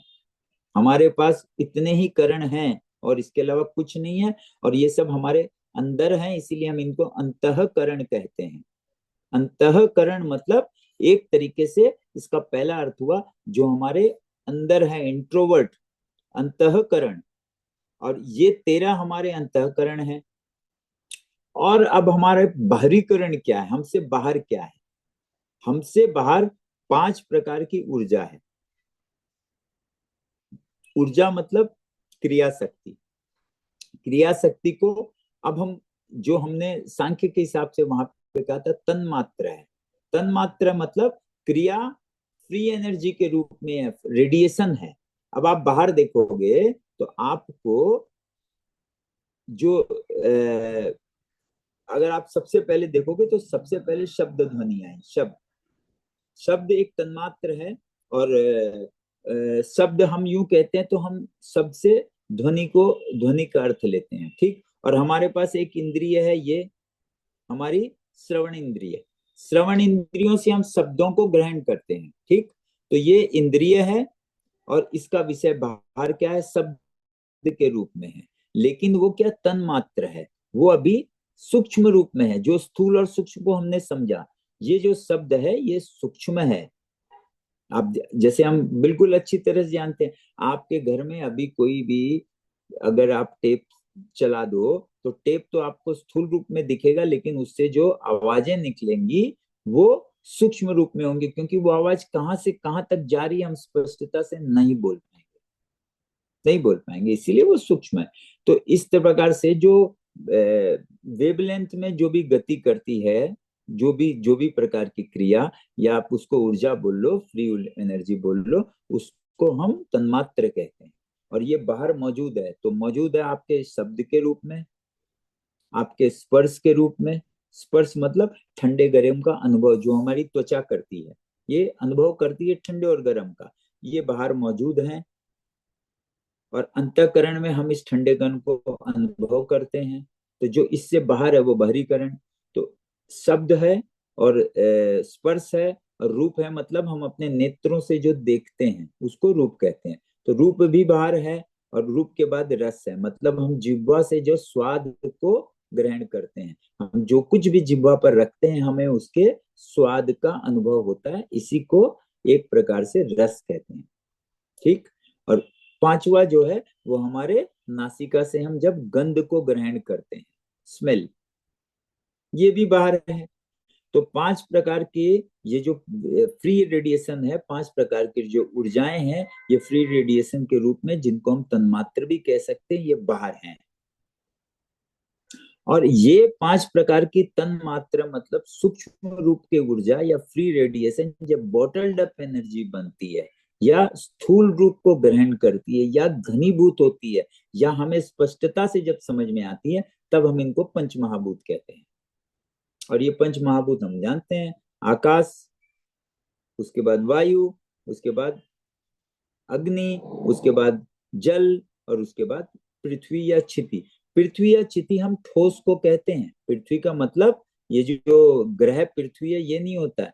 ठोस, जब कोई भी मैटर या वस्तु ठोसता को प्राप्त होती है, सबसे ठोस अवस्था में, जब उसका आकार बिल्कुल हम उसके सीमित दायरे में आकार को देख पाते हैं, तब हम उसको क्षिति या पृथ्वी या ठोस कहते हैं। यही है। तो बाहर ये क्या है, पांच प्रकार के फ्री एनर्जी, और वही फ्री एनर्जी पांच प्रकार की बॉटल्ड अप एनर्जी मतलब बद्ध ऊर्जा बन जाती है, यही हमारा बाहरीकरण है। तो 10 ये बाहर हो गए और 13 हमारे पास है, यही 23 मिलके व्यक्त पदार्थ हैं। यही व्यक्त पदार्थ है 23। और इनका कारण जो अव्यक्त है उसको अभी छोड़ देते हैं, वो थोड़ा सा अभी हम लोग के लिए शायद क्लमजी हो जाए। तो ये यही है। तो ये जो बाहर 10 प्रकार के विषय हैं, जिसको हम पांच भी कहेंगे तो चलेगा, क्योंकि सूक्ष्म और स्थूल तो एक ही का, उसी वस्तु का स्थूल है, उसी का सूक्ष्म है। तो हम इनको पांच तन्मात्र ही लेंगे, तो पांच प्रकार के विषय हैं बाहर, और पांच प्रकार की हमारे ज्ञानेंद्रिय हैं। अब ये बात को यहां समझनी आई है कि इंद्रियां के विषय, ये इंद्रियां और यही इनका विषय, बस ये बिल्कुल इतने ही हैं। ये आपकी नासिका का संपर्क सिर्फ और सिर्फ गंध तन्मात्र से ही हो सकता है और किसी चीज से नहीं होगा। आप चाहे कुछ भी कर लो, आपके श्रवण इंद्रिय से आप सिर्फ शब्द को ग्रहण कर पाएंगे और कुछ नहीं कर सकते हो। तो बिल्कुल इन इंद्रियों का बाहर जो विषयों है उनसे संयोग होता है। संयोग सब समय तो नहीं है, संयोग होता है। संयोग होने पर या तो अनुकूलता की प्राप्ति होगी या प्रतिकूलता की प्राप्ति होगी। मतलब या तो हमें फेवरेबल मिलेगा या अनफेवरेबल मिलेगा।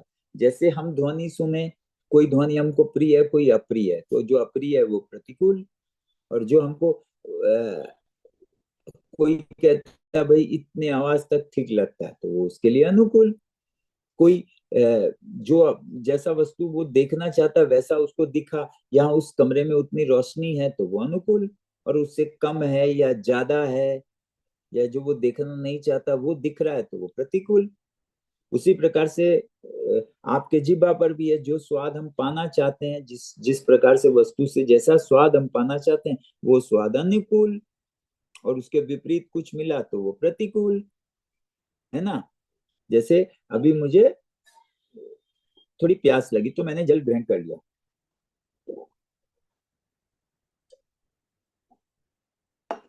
तो ये मेरे लिए अनुकूल। और अगर मुझे प्यास नहीं होती, अब ये मैं 2 गिलास पीने के बाद कोई बोले जल ग्रहण करो, तो ये मेरे लिए प्रतिकूल। तो ये इंद्रियों का विषयों से संयोग होने पर अनुकूलता और प्रतिकूलता की प्राप्ति होती है। स्पष्ट हो गया।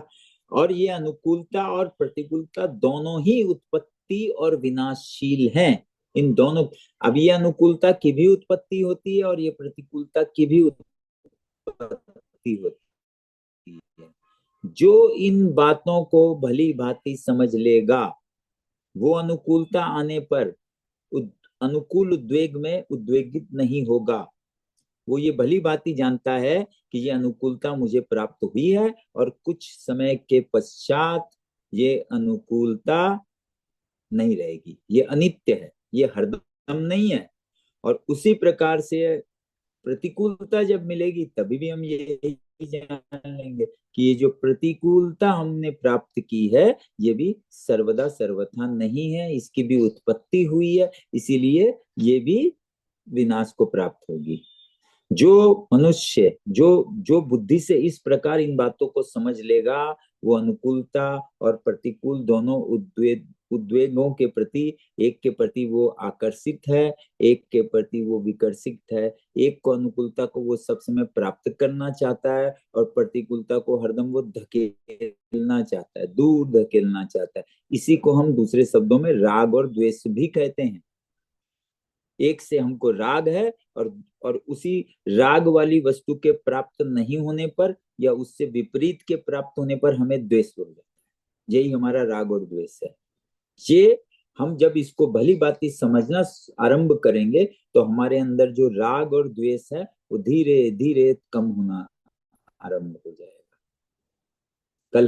कल तक अगर हम 5 बातों से राग में आते थे तो आज शायद 3 से आए, फिर 2 से आए। धीरे धीरे आप देखोगे, गौर करके बातों को समझने पर आपके अंदर का राग और द्वेष शांत होने लगेगा। दोनों, ऐसा नहीं कि एक जाएगा एक रहेगा, ऐसा नहीं, दोनों साथ में आते हैं, ये पेयर में आते हैं। राग और द्वेष हरदम एक साथ हैं। कोई राग रख ले, द्वेष को छोड़, द्वेष रख ले और राग को छोड़ दे, ऐसा नहीं हो पाएगा। दोनों आएंगे, ये एक ही सिक्के के 2 पहलू हैं। देखने में पूरे विपरीत हैं, विरोधी हैं, पर दोनों अन्योन्य आश्रयी हैं। दोनों एक दूसरे के समभावी हैं, एक दूसरे के बिना नहीं रह सकते। आपके सिक्के के 2 पहलू हैं, एक हेड एक टेल, ठीक है। दोनों तो एकदम विपरीत हैं, विपरीत दिशा में हैं, लेकिन क्या कोई सिक्का ऐसा हो सकता है जिसमें हेड और टेल दोनों ना हो? वो नहीं हो सकता।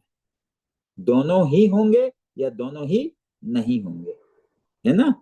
ये आप बिल्कुल स्पष्टता से समझ लो ये बात। और धीरे धीरे हम इन्हीं बातों के संदर्भ में और भी बातें समझेंगे और इन्हीं बातों को और गहरे से समझेंगे तो आप पाएंगे हमारे जीवन का सारा समय कहाँ जाता है। हम हर समय अनुकूलता को ही प्राप्त करना चाहते हैं और कुछ भी नहीं। और उस अनुकूलता की प्राप्ति में जिन जिन वस्तुओं से हमको वो अनुकूलता की प्राप्ति होगी, उन वस्तुओं के नष्ट होने का भय हमारे मन में, यही चिंता हमको सताती रहती है। यही हमारे मन की बीमारी है। और अज्ञानता बस, अब जो बात हम आगे समझ रहे हैं वो यहाँ पर क्या है कि हम ये दूसरा, हमारी बुद्धि में ये हर समय बैठा रहता है कि हम नष्ट हो जाएंगे, हमको अपने नष्ट होने का भय है। इसी को अभिनिवेश भी कहते हैं। हमको बिल्कुल ये भय हरदम सताता है और ये बिल्कुल अज्ञान से जन्म लिया है इस भय ने, जबकि इसकी कोई जगह नहीं है। धीरे धीरे जब समझ आएगी ये भय चला जाएगा, ये चिंता चली जाएगी, तब हम उस प्रकार से जी पाएंगे जैसा प्रभु चाहते हैं। इसी को कहते हैं आनंद में जीना, बिल्कुल आनंदित होके। जब आप आनंद में आके जियोगे, आनंद के साथ जियोगे, तो असल में आपसे परमात्मा की अभिव्यक्ति हो रही होगी। यही परमात्मा की अभिव्यक्ति है। जब एक मनुष्य पूर्ण आनंद में जीता है, उसके अंदर का, उसके मन का भय और उसके बुद्धि के सारे दोष मिट जाते हैं, तब परमात्मा की अभिव्यक्ति मनुष्य के द्वारा ही होती है। यही गीता का मूल उद्देश्य, गीता यहीं पर ले जाना चाहती है हमको। और हम इस यात्रा को बिल्कुल इसी लक्ष्य के साथ हम ये यात्रा कर रहे हैं। तो अब क्या हुआ कि इंद्रियों के विषयों को हमने समझा और इंद्रियों को भी समझा, दोनों को समझना जरूरी था। और लेकिन ये इंद्रिय और विषय दोनों ही जड़ हैं। अरे ये तो बड़ा विचित्र बात हो गया। अब इंद्रिय कैसे जड़ हो गए जी? जड़ तो नहीं हिलने वाला वस्तु है, जैसे मैंने कहा वैसा बिल्कुल भी नहीं। जड़ उसको कहते हैं अध्यात्म में जिसको जाना जाए। जिसको जाना जाए वो जड़, जिसको हम जानते हैं वो कौन है, वो विषय है। और जो जानता है, जो जानेगा, जानने वाला, वो विषयी है, वो चेतन है। ये है जड़ और चेतन के बीच का बिल्कुल भेद। ये दोनों परस्पर विरोधी हैं, परस्पर विरोधी है। और हमारे समझ में बिल्कुल उल्टी बुद्धि थी, बिल्कुल उल्टी तरह से हमने जड़ को चेतन और चेतन को जड़ समझ रखा था। तो ये जो इंद्रियां हैं और ये जो इनके विषय हैं, इन सबको जानने वाला, जिसकी जो इन सबको जानता है, जानेगा, इनको भोगेगा, वो चेतन है। और जिन भी विषयों को जाना जाए, जिसको भी जाना जाए, वो सब के सब जड़ है। जड़ को, क्योंकि जड़ जान नहीं सकता है, हम जड़ उसको कहते हैं जो न जान पाए। जो न जान पाएगा उसी को जानने वाला जानेगा। ठीक है ना। तो अब यहाँ पर ये बात भी स्पष्ट हुई कि जड़ पदार्थ क्या है, इंद्रिय क्या है, विषय क्या है। अब आगे गए तो हमने शीत को अनुकूलता और उष्म को प्रतिकूलता जाना, ये भी हमने स्पष्ट से जान लिया। अब और सुख और दुख को भी जान लिया। अब ये श्लोक आप देखो, अब यहाँ भगवान कह रहे हैं कि कौन्तेय, क्योंकि उस कुंती के पुत्र को तीक्ष्ण बुद्धि के साथ इस श्लोक को समझना है, इसीलिए कौन्तेय का संबोधन भगवान ने किया। एक कौन्तेय, इंद्रियों के विषय जड़ पदार्थ तो शीत अनुकूलता और उष्ण प्रतिकूलता के द्वारा सुख और दुख देने वाले हैं तथा आने जाने वाले और अनित्य हैं। हे भरतवंश श्रोद्रव अर्जुन, उनको तुम सहन करो। अब आप इन सारी बातों को जानने के बाद आप जरा सोच के देखिए, आपको सुख और दुख, सिर्फ दुख को ही नहीं सहन करना है, सुख को भी सहन करना है। दुख जितना दुखकारी है, सुख उससे ज्यादा दुखकारी है। क्यों? अगर आपको सुख की इच्छा है तो दुख का मूल यही है। मनुष्य के दुखी होने का मूल उसके अंदर के सुख प्राप्ति की इच्छा ही है, और दूसरा कोई कारण नहीं है। तो आपको अगर दुख को सहन करना है तो याद रखिए आपको सुख को भी सहन करना है। दुख में तो आप थोड़े विनम्र हो जाते हो, पर आप ध्यान रखो, जब आपको सुख आता है तो आप किस तरह से उग्र हो जाते हो, कैसे हम घमंडी हो जाते हैं, किस प्रकार से अपने आगे दूसरे को कुछ नहीं समझते हैं। तो सुख को भी सहन करना है, खाली दुख को ही नहीं सहन करना है। और जो दोनों को आने जाने वाला समझता है, दोनों को अनित्य समझ लेता है, वो दोनों को ही जानता है ये आके जाएगा, ये तो आगंतुक है, इसके पीछे ज्यादा इनको भाव नहीं देना अपने को। आप समझ लोगे तो आराम से हो जाएगा, इसमें कोई बहुत मुश्किल बात नहीं है। तो कोई सुख दुख को सहन करना बहुत मुश्किल काम नहीं है, समझना है बस। समझने के बाद आप पाओगे अधिक से अधिक बातें बिल्कुल अपने आप होना आरंभ हो गई हैं। मतलब एक एक स्तर तक बिल्कुल अपने आप होने लगेंगी। और आज तक हमने क्या किया, हमने बिना बातों को समझे उनको जबरन करने का प्रयास किया। हमने जैसे अब क्रोध है, ये द्वेष, द्वेष अगर किसी में है तो वो द्वेष का अगला स्टेप है क्रोध। अगर द्वेष है तो वो क्रोध में परिवर्तित हो जाएगा। अब किसी को अगर क्रोध है तो उसका कारण क्या है, उसका कारण राग है। राग है तो द्वेष है, और द्वेष है तो क्रोध है। अब बजाय इन राग को मिटाने के, अगर हम सीधा सीधी क्रोध को मिटाने का प्रयास करें तो क्रोध तो धुआं है, आग तो राग है। तो आप बिना आग को बुझाए किसी भी धुएं को क्या कम कर सकते हो? 1 इंच भी कोई धुआं नहीं कम कर पाएगा। और हम आज तक हमने यही प्रयास किया है, हमने धुएं को मिटाने का प्रयास किया, इसीलिए हम विफल रहे। इसीलिए आप देखोगे अक्सर सबसे आप सुन के यही विचित्र बात आप सबसे सुनोगे, हमने तो बहुत प्रयास किया पर होता नहीं है। ये मोह माया किसी से छूटा है क्या? ऐसा कोई दिक्कत नहीं है, बात को बिल्कुल स्पष्ट रूप से समझ लिया जाए तो बिल्कुल हो जाएगा। बहुत मुश्किल नहीं है, समझ लेना क्यों समझ हम नहीं पाए? क्योंकि हमारी बुद्धि में बहुत सी बातों के अर्थ उल्टे सेट थे, और हम अपने उल्टे अर्थों से बातों को समझने का प्रयास करते थे, इसलिए हमें बातें कभी समझ में आई ही नहीं, और हमने सारे जीवन बातों को ठीक से समझे बिना ये सर किया है पूरे जिंदगी भर अपनी क्लासों में। हाँ समझ गए क्यों? भाई किसी तरह से पीछा छूटा हो। तो यहाँ तो आप लोग बिल्कुल ऐसा न करो, जो बात जहां समझ में नहीं आए कागज में लिख के रखो, बाद में हम लोग जब भी बात करें आप कृपया करके उनकी चर्चा करें।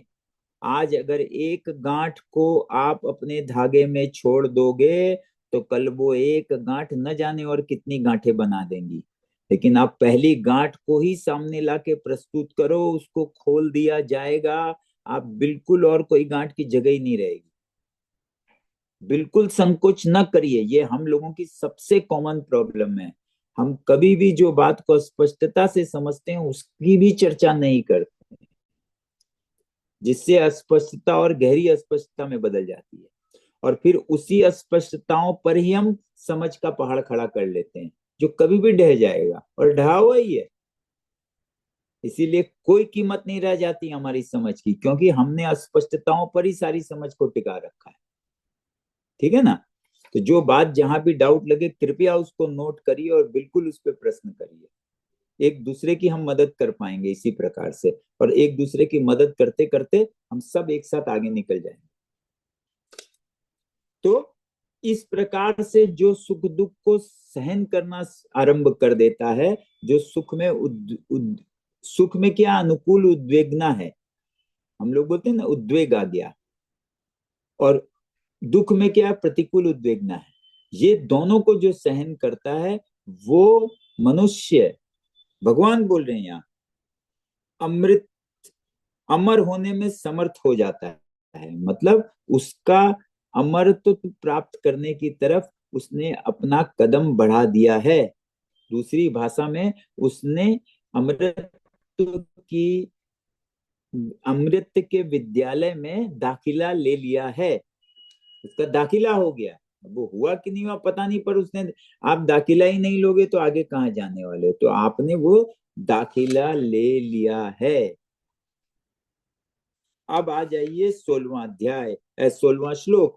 16वें श्लोक को अब आप बिल्कुल स्पष्टता से समझ पाओगे, जहां भगवान कह रहे हैं कि असत का तो भाव विद्यमान नहीं है। असत मतलब परिवर्तनशील का, जो परिवर्तनशील है उसका तो भाव विद्यमान नहीं है। अब आप देख लो, जो कुछ भी परिवर्तनशील है, जो भी जड़ है, उसका भाव कभी नहीं होता है, उसकी सिर्फ प्रतीति होती है। उसकी प्रतीति है, प्राप्ति नहीं हो सकती। आप उसका व्यवहार कर सकते हो लेकिन आप उसको प्राप्त नहीं कर सकते हो, इसीलिए ये बात कही गई है, असत का तो भाव विद्यमान नहीं है और सत का अभाव विद्यमान नहीं है। तत्वदर्शी, तत्वदर्शी मतलब जो इन दोनों तत्वों को देखने वाला है, दर्शी मतलब देखने वाला, जो इन तत्वों को, तत्वदर्शी महापुरुषों ने इन दोनों दोनों का ही तत्व देखा, अर्थात अनुभव किया। दोनों का मतलब दोनों को पृथकता से, दोनों को अलग अलग जाना है। तो वो अलग अलग जाना है तो वो जानता है एक नाशी है, मतलब उसका नाश सदैव हो रहा है, और एक अविनाशी है जिसका नाश कभी संभव नहीं है। अब यही बात आ जाइए हम अपने शरीर पर लागू करते हैं। हम अपने शरीर को आज तक हमने क्या समझा था? हमने इसमें तो शरीर शरीरी के भेद को जाना नहीं, सोचा नहीं। तो इस शरीर में शरीर है और शरीर को धारण करने वाला शरीरी है। जो शरीर है वो जड़ है और जो शरीरी है वो चेतन है। जो शरीर है वो अनात्मा है और जो शरीरी है वही आत्मा है। जो जो जो शरीर है वो सदैव परिवर्तनशील है और जो आत्मा है वो अपरिवर्तित है। ठीक है ना? ये सारी बातें देखिए यहाँ फिट बैठती हैं, है ना? इस प्रकार से हमने इन 11 से 16 तक श्लोकों को समझा है। अब ये आगे पीछे का, और ये समझने में सक्षमता कब आई, जब हमने को सबसे पहले भगवान ने सर्वप्रथम ये सांख्य का ज्ञान, मतलब इस पृथकता को समझने की बातें क्यों की, क्योंकि अर्जुन के लक्षण से स्पष्ट था कि उसकी बुद्धि में अविवेक है, उसको सत्य और असत के बीच के भेद का ज्ञान नहीं है।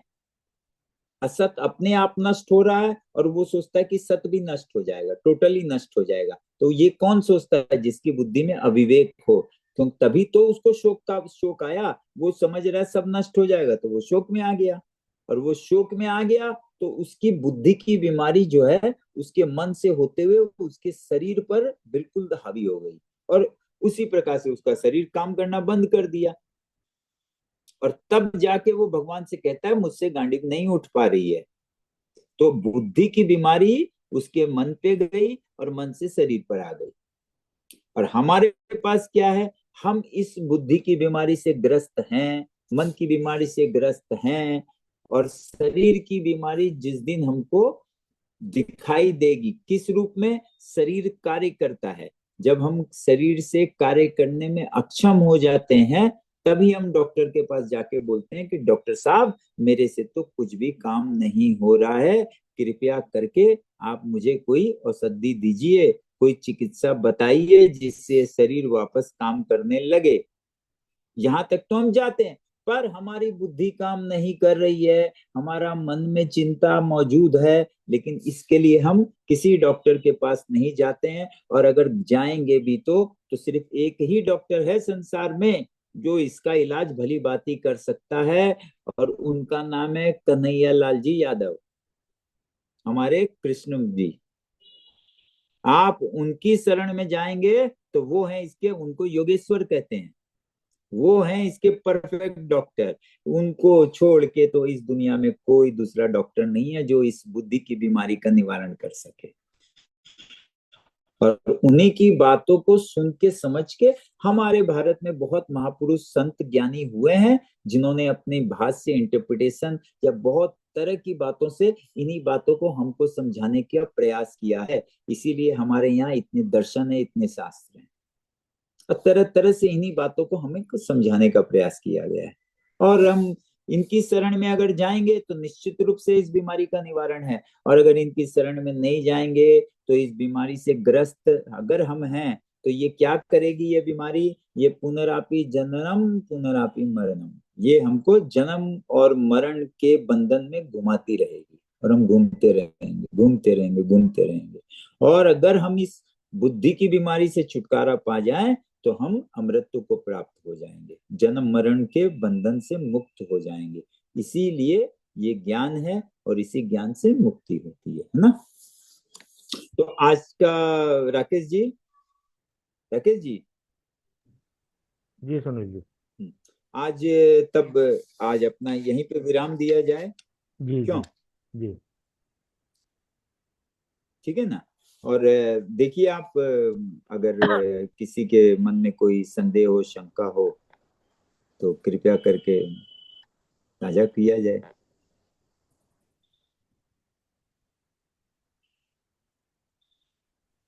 किसी हरे को कोई कृष्णा सर। मेरा प्रश्न ये है कि सर किसी के पास, डॉक्टर के पास तो सब लोग जाना चाहते हैं लेकिन पहुंच नहीं पाते और सही से नहीं हो इलाज हो पाता। देखिए बात ऐसा है ना, ये जो डॉक्टर है ना, ये अपने आप हर जगह मौजूद है।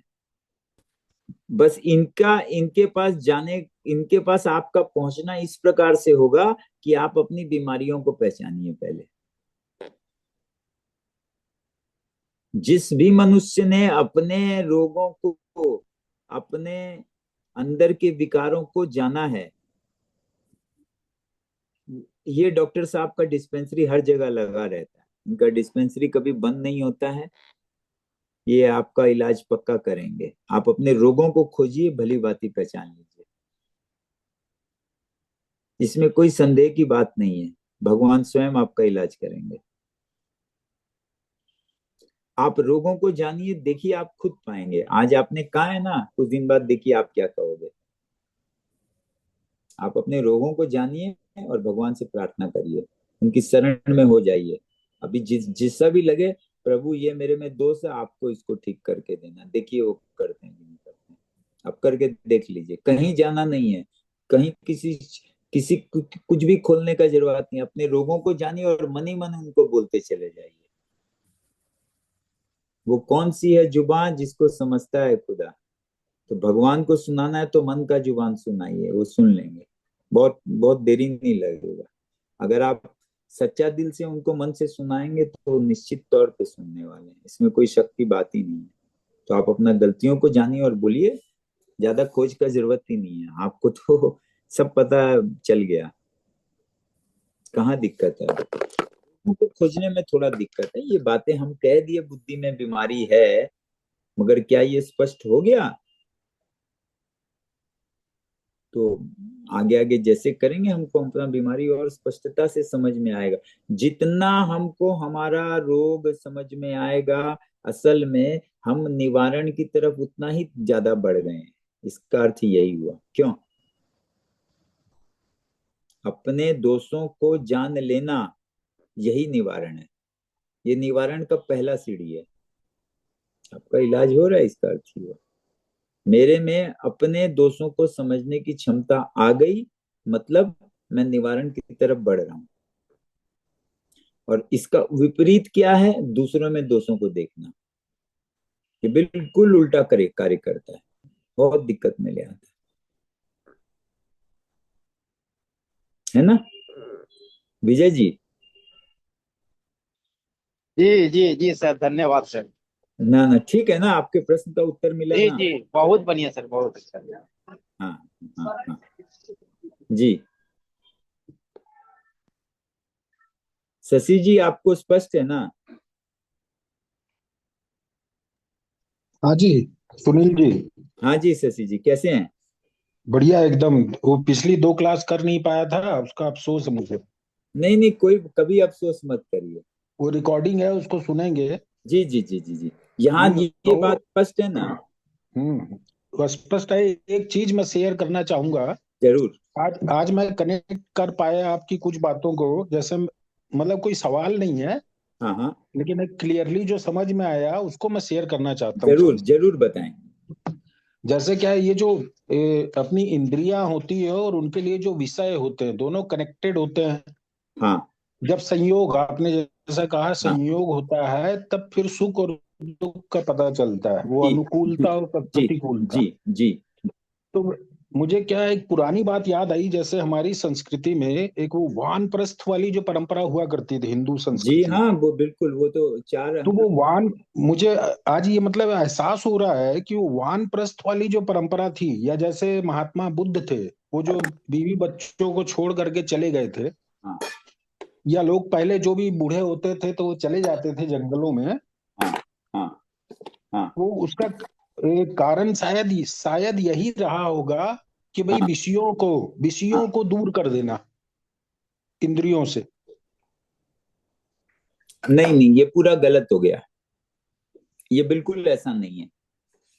ये असल में क्या है ना, आप गीता में अभी जैसे ही आप हम लोग अभी द्वितीय अध्याय में ही थोड़ा आगे बढ़ेंगे ना, हाँ। तो भगवान ही स्पष्ट से बोलेंगे कि असल में एक तो होता है कि आप विषय बाहर हैं और हम्म, इंद्रियां आपके पास है, ठीक है ना? हाँ तो हाँ एक तो क्या है कि हम बाहर से इंद्रियों पर रोक लगा देते हैं।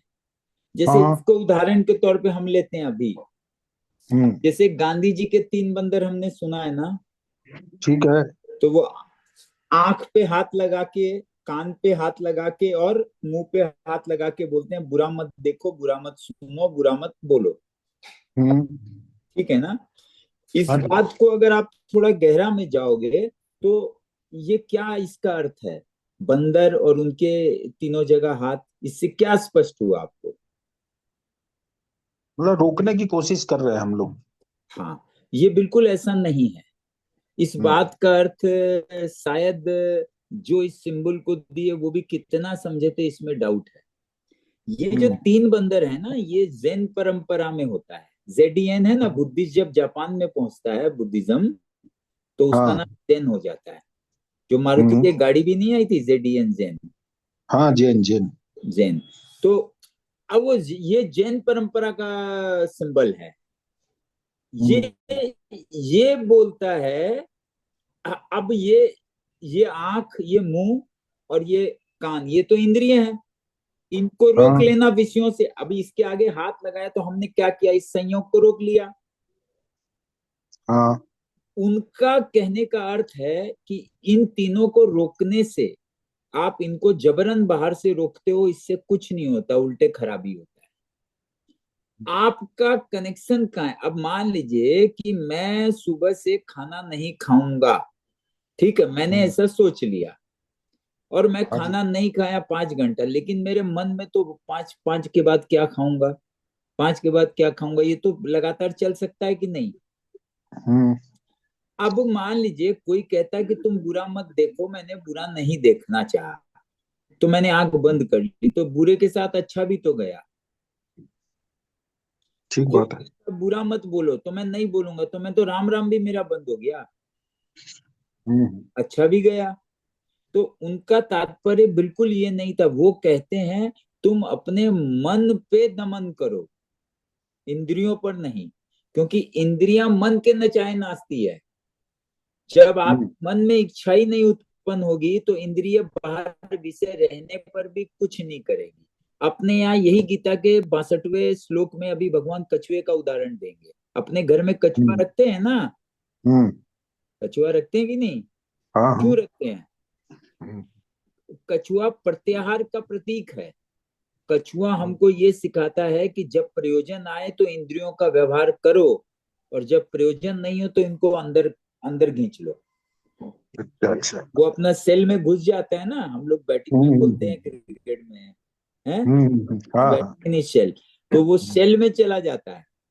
ठीक उसी प्रकार से आपकी सारी इंद्रिय भी रहेंगी, बाहर विषय भी रहेंगे, हम्म, लेकिन जब आपको समझ आ जाएगी तो इंद्रिय विषयों के पीछे और दौड़ेंगी नहीं, अपने आप, अपने आप वो रहने से भी कुछ नहीं होगा। यही यही जगह पर पहुंचना है। तो ऊपर से हम लोग को मिथ्याचार में जबरन इनको नहीं बंद करना है, नहीं रोकना है। हम्म। जब समझ आ जाएगी तो मन इनके पीछे, क्योंकि मन अभी बाहर दौड़ रहा है, इसी मन हम्म, को बाहर, ये एक्सट्रोवर्ट हो गया, ये बहिर्मुखी है। इस बहिर्मुखी मन को ज्ञान जब जैसे जैसे आएगा, ये अंतर्मुखी होने लगेगा। हाँ जी। तब क्या होगा, अपने आप प्रयोजन में तो इंद्रियों का व्यवहार करोगे, और जब आपका जरूरत पूरा हो जाएगा तो आप बाहर विषयों के पीछे चिंतन नहीं करोगे।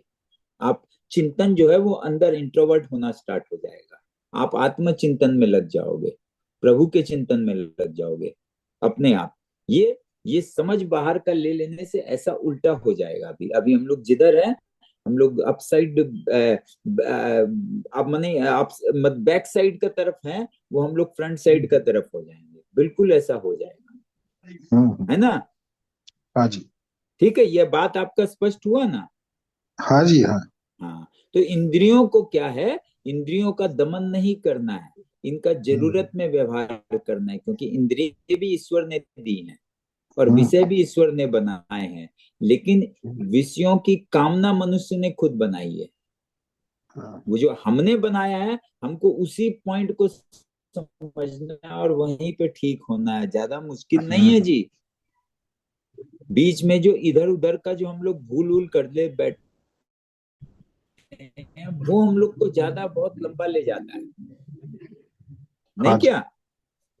हाँ जी सही बात यही होता है ना। हाँ जी,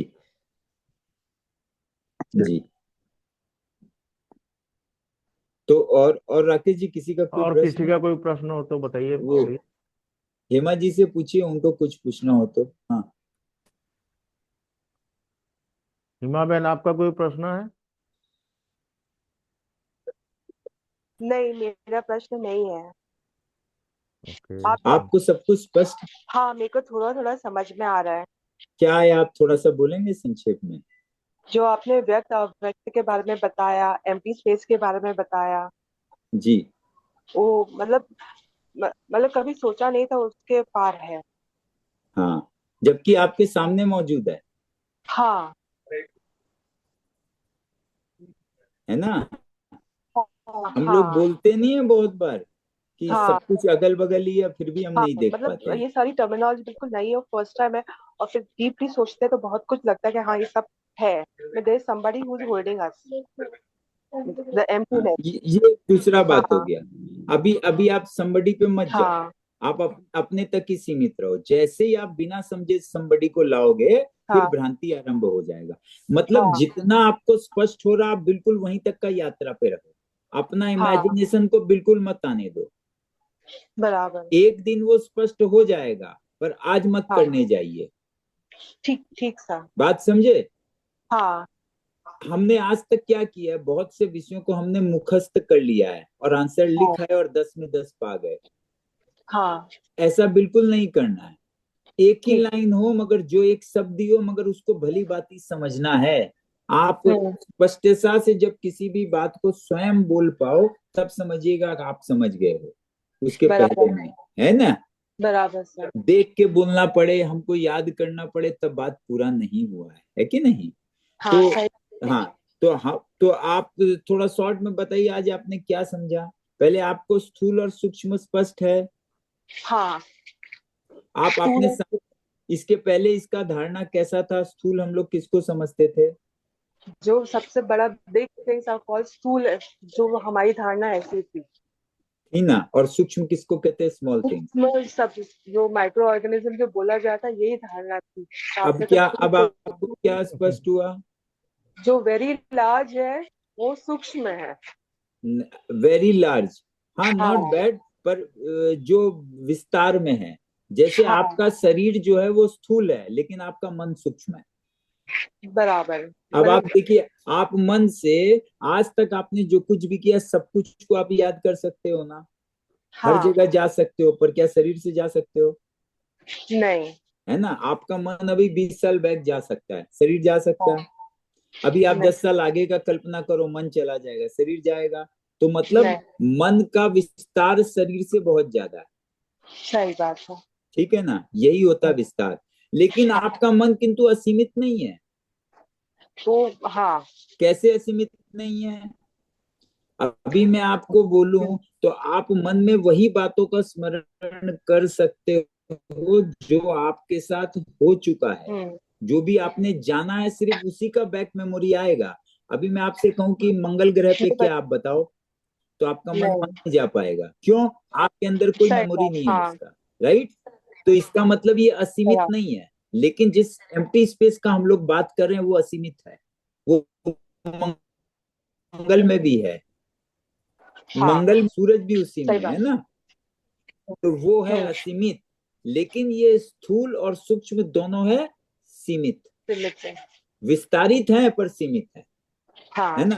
है हाँ ना? तो हाँ, ये दो बात क्लियर हुआ। इसी के साथ हमने जाना कि जो भी जड़ है वो क्या है। जड़ आप किसको कहोगे? शरीर। जो शरीर क्रियाशील। नहीं, इसका पहले आप डेफिनेशन ये दो। दो, हाँ, दो आपने शरीर बताया ना हमें। नहीं, वो भी अलग है। जड़ किसको कहेंगे? आपने दो बताया, एक जो एक जड़ है और दूसरा, दूसरा नहीं नहीं नहीं, दूसरे का बात ही मत करो, पहले बताओ जड़ क्या है। जड़ क्या है? आप जड़ का अर्थ क्या लेते हो? पार्डन? आप जड़ का अर्थ अभी तक आप क्या समझते हो? मैं रूट समझती हूँ, रूट का अर्थ क्या हुआ? जो जहाँ तक मूवमेंट। हमारे जुड़ाव है। नहीं, आपने जड़ का अर्थ समझते हैं जिसमें मूवमेंट नहीं है। हाँ, राइट, है ना? हाँ, जबकि ये बिल्कुल भी ऐसा नहीं है। जड़ तो हम लोग उसको समझते हैं जिसमें सिर्फ मूवमेंट हो। पूरा बराबर, उल्टा है ना? हाँ है ना? हाँ, तो जड़ क्या हुआ? जड़, जड़ वो हुआ जिसको जाना जाए, the one hmm which is known. और हम्म, चेतन कौन है? The knower. जो जानेगा वो है चेतन। हम्म, अब आप इस अर्थ से लॉजिक लगा के देखो, ये सही बैठता है या गलत? जिसको भी जाना जाए, दैट इज व्हाट, वो है विषय। है विषय, ना? हाँ, विषय जड़ होगा, और विषय या जानने वाला चेतन होगा। है ना? हाँ, जानने के लिए क्या चाहिए? चेतना चाहिए। बराबर, और कुछ भी करने के लिए आपको गति चाहिए, परिवर्तन चाहिए। तो गति या परिवर्तन को ही हमारे शास्त्रों में जड़ कहा गया है। ठीक है ना? अगर हम इसी बात को आज तक क्लियर नहीं करते तो आगे का सारा बिल्डिंग गिर जाता कि नहीं? नहीं, सही बात है सर। आप इसके ऊपर कुछ भी समझे होते तो आप असल में कुछ नहीं समझते। ये जो हाँ शायद। बेसिक, अरे आपने 10 तल्ले की बिल्डिंग बनानी है, आपके पहले तल्ले में ही जो खोखला ईंटें लग जाएंगी तो क्या होगा? वो बिल्डिंग तो गिरना बराबर। है ना? तो हाँ। बिल्कुल ये कुछ बेसिक बातें जो स्पष्ट कर लेनी पड़ेंगी हमको, है नहीं। ना? हाँ। है ना? और सही एक एक बात। बात जो हम लोग गए इसको आप दोबारा तिबारा देखो, पहले भी देखो। हाँ। आपको कुछ बातों का आप अर्थ बिल्कुल लिख लो कागज में, या कहीं भी एक कॉपी बनाओ, डायरी बनाओ, लिखो। आपको लगेगा आपको ध्यान है, पर होगा नहीं। हाँ। वो बैक मेमोरी कर देगा, है ना? तो कुछ सही बात। जो बहुत जरूरत की बातें उनको आप जरूर लिखो। लिख के कुछ दिन का यात्रा करोगे तो कुछ बेसिक बात का सही अर्थ अगर आप में बैठ गया तो आप आगे भी समझ जाओगे, आगे ठीक। आपको मुश्किल नहीं आएगी, है ना? और अगर आप पूरा बात को समझ जाओगे तो इसके इसके परिणाम में क्या होगा? आपके जीवन में चिंता खत्म हो जाएगी, सही बात है। भय चला जाएगा। और भय के साथ यदि हम जी रहे हैं तो हम परमात्मा के साथ नहीं जी रहे हैं। और भय मुक्त होकर अगर आप जी रहे हैं तो असल में आप परमात्मा का अनुभूति पे आ रहे हो, है ना? तो ये कितना आसान काम हाँ है, सही बात।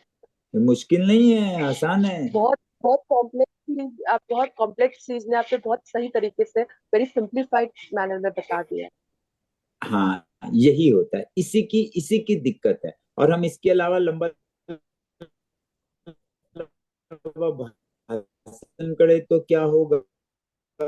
ये बोला, वहां तो वो बोला, तो हमारे ले आते और पैकेट को घर सजा देते हैं। नहीं, जैसे हमने भगवान की तस्वीरों से समझाया, सब भर लिया घर को, लेकिन मन में तस्वीर नहीं लगा पाए। सही बात है।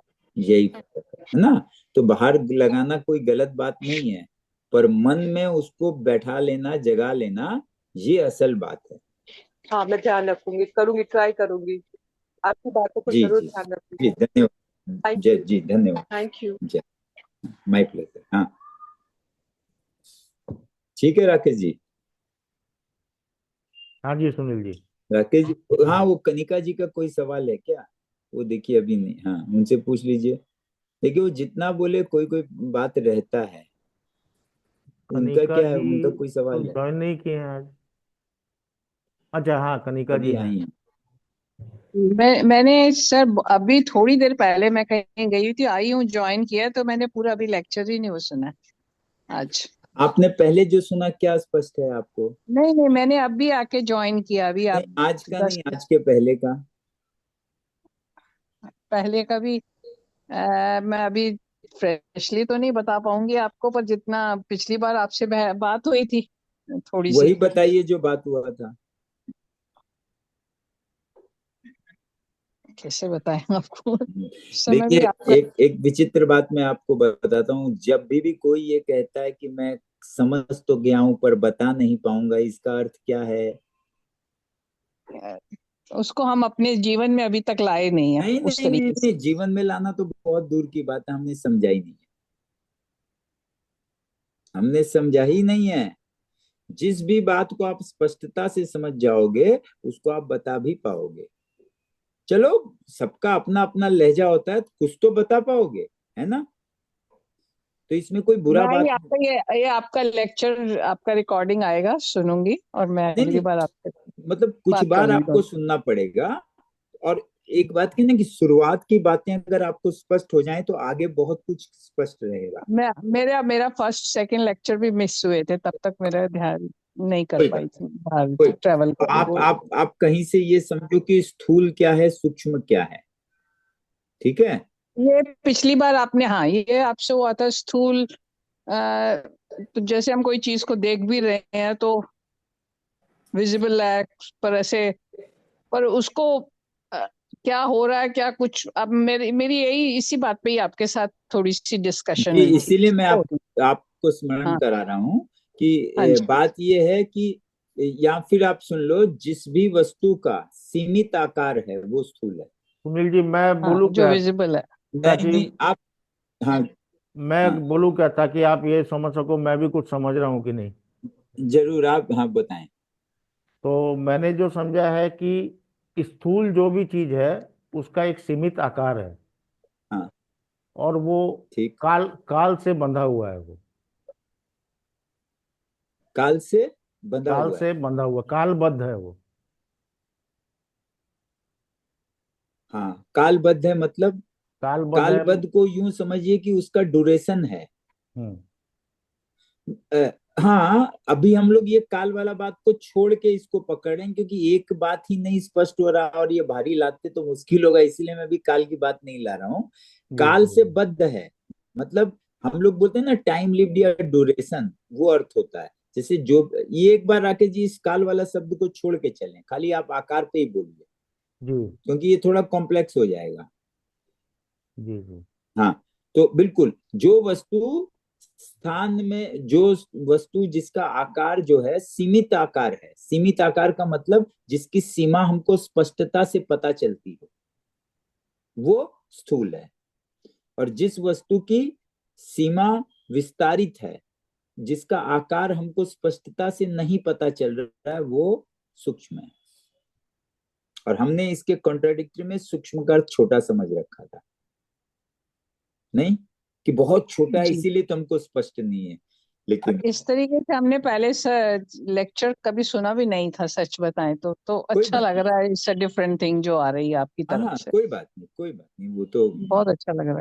हाँ कभी हाँ आज मैं कहीं गई हुई थी, आई हूँ, कोई आते बात ही मैंने चलाया, पर नहीं, नहीं कोई पूरा दिक्कत सुन नहीं नहीं है। पाई। ये हाँ ये देखिए, ये कोई बहुत मूल विषय नहीं, आप नहीं सुन पाए, इसमें कोई बहुत असुविधा की बात नहीं है। नहीं नहीं, पर आज के बारे में इसलिए मैं कुछ कह ही नहीं नहीं, पाऊंगी मैं क्योंकि आज का सुना नहीं। पूछ भी नहीं रहा हूँ जी, मैं आपको पिछला ही पूछ रहा हूँ। आप बड़ा, आप इस बात को बड़ा गौर से देखिए कि पिछला अभी आपको स्पष्ट नहीं है ना। इसमें बुरा मानने का बात नहीं, अक्सर ऐसा ही नहीं होता नहीं नहीं नहीं नहीं, उल्टा अच्छा है ना कि आप है। दोबारा हाँ बताएंगे, दोबारा समझ नहीं में आएगा, नहीं नहीं, क्लियर होगा। और मैं आपका ध्यान इस बात पे नहीं ला रहा हूँ कि मैं दोबारा बता रहा हूँ, आप समझ रहे हो, वो तो आप रिकॉर्डिंग। मेरा कहने का अर्थ ये है कि कोई भी बात एक बार सुनने से हमारे अंदर गहराई से नहीं बैठती है। मैंने हाँ भी बिल्कुल। एक ही बातों को सौ सौ हजार बार पढ़ा है, तब वो कुछ बातें अंदर बैठती हैं। हाँ मतलब सही ये, बात है। आप सही बात है। अपने किसी बात को अगर एक बार सुनते हैं ना, तो अपने को लगता है कि हमने सुन के समझ लिया है, उस वक्त के लिए हमने थोड़ा समझा होता है, लेकिन उसी बात को दोबारा पर की बात। ये थोड़ा थोड़ा सा मेमोरी भी तो रीजन हो सकता है कि रिकॉल नहीं होता है हमारे को एकदम इमिजिएटली, ये नहीं भी तो नहीं हो सकता है। नहीं, ये सबके साथ है, ये सिर्फ आपके साथ नहीं, ये मनुष्य के साथ है। किसी को भी वो कोई चीज का रिकॉलिंग हो रहा है ना, तो उसने उसका बहुत अभ्यास किया है। हाँ इसी वही को तो वही। अभ्यास कहते हैं, ये सबके साथ है। मैं आपका ध्यान यहीं पर लाना चाहता हूँ।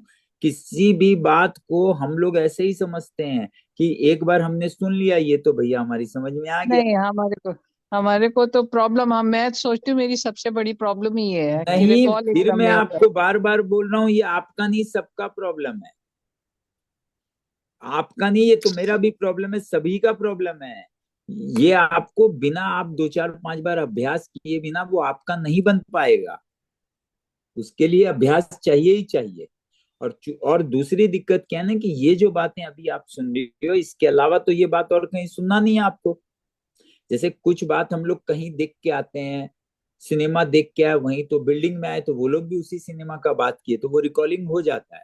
पर ये बात तो कहीं और कोई करेगा नहीं, तो आपका रिकॉर्डिंग इसी को सुनकर हो पाएगा, हाँ वो है ना ये बात। चलिए, बिल्कुल बिल्कुल, कोशिश तो करेंगे दोबारा दोबारा जी सुनने की इसको। जी जी जी, वही मैं कि यही बात इसको बोलना चाह रहा हूँ कि दिमाग में बैठ अभ्यास, जाएगा। अभ्यास हाँ करते करते बैठ जाए, बैठ जाएगा। है ना। और ये शुरुआत जी की जो बेसिक बातें ये बैठ गई, तो आगे का इमारत भी बन जाएगा। जी। यही मेरा, ये फाउंडेशन है। ये सब कुछ कुछ शब्द है ना, जो आगे हाँ का जी। गहराइयों में उतरने के नहीं फाउंडेशन नहीं, है। बहुत ये बहुत थैंक्स महत्व। ये राकेश जी हाँ को भी थैंक यू सो मच कि उन्होंने ऐसी चीज को हमें नो नो, इंट्रोड्यूस माय करवाया है, प्लेजर मैम। और आपका भी बहुत बहुत धन्यवाद। जी मैम, जी ये जी अपने यूट्यूब में पिछले 3 वीडियो है, वो आप देख सकते हो, हाँ जी। अवेलेबल है अपने। ओ, जी। जी बहुत अच्छा, वो और भी अच्छा कन्वीनियंट हो जाता है, किसी भी समय चला लो, कहीं भी जी चला जी लो, जी, आप कभी अच्छा भी चला जी लगता है। सकते हो उसको। जी जी, बिल्कुल बिल्कुल। ठीक है सुनील राकेश जी, जी। जी जी जी, तो आज जी का सेशन हम यहीं समाप्त करते हैं। थैंक यू सुनील जी, जी एंड जी थैंक जी यू टू राकेश जी, आपका भी ऑल द बहुत बहुत पार्टिसिपेंट। धन्यवाद। Thank you. हाँ thank you so much. Thank you. Ji.